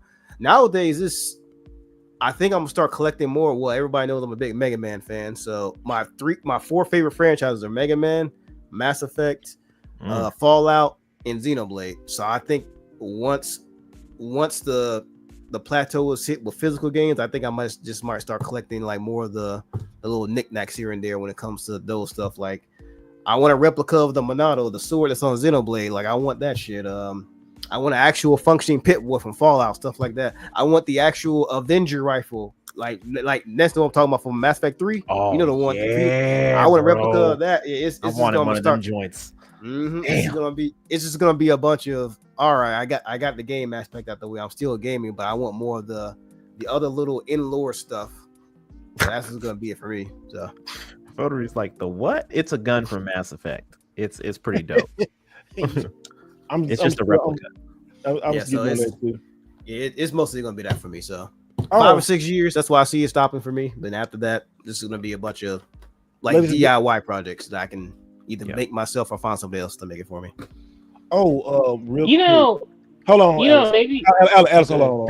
I'm sorry. He's ready to go in. I'm sorry. Hey guys. I forgot to show you guys this too. I'm gonna put this up in a minute, real quick.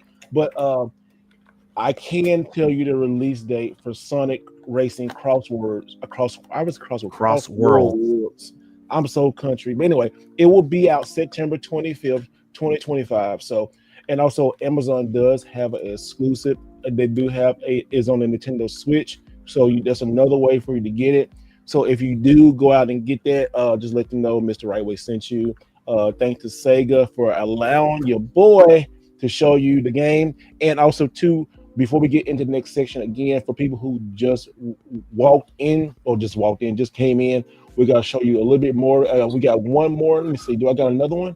Yes, I got another one. This is another section. This is another video from the upcoming game, Sonic Racing Crossworlds. and this right here is good.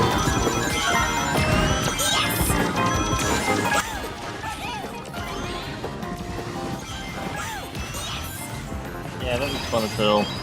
I absolutely would play that. I don't know why I thought that was a shopping mall from Dead Rising. But It that's does look like about it. Yeah, but that's from Capcom, so I know that's not it. That's from another Sega game, I'm assuming. It's got that arcade vibe down.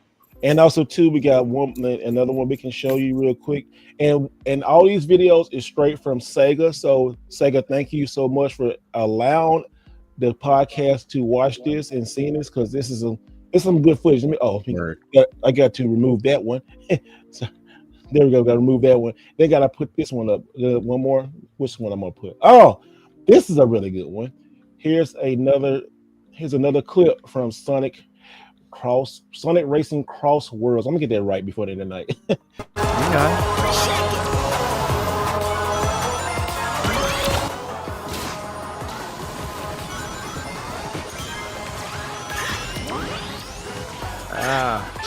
So they're doing the hoverboards like Sonic Riders had.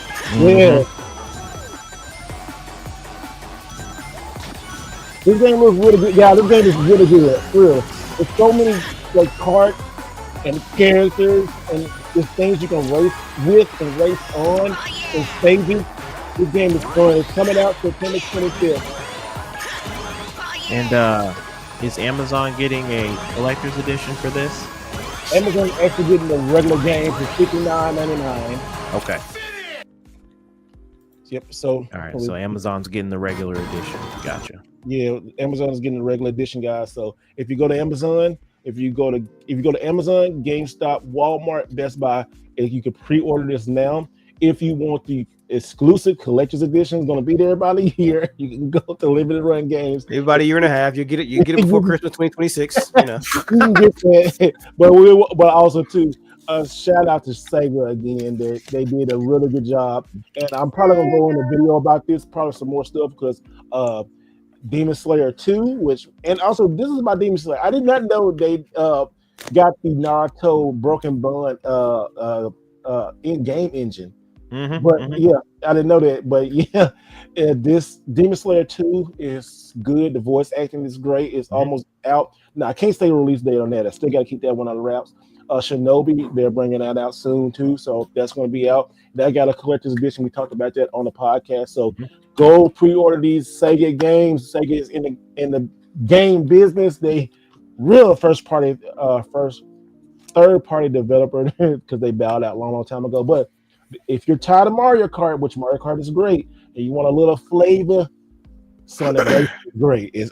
I'm not saying that because they're telling me to. I played it and I showed you the game is going to be fun. So go out and pre-order the game. Let's keep talking. Alex, there you go. What's up, man?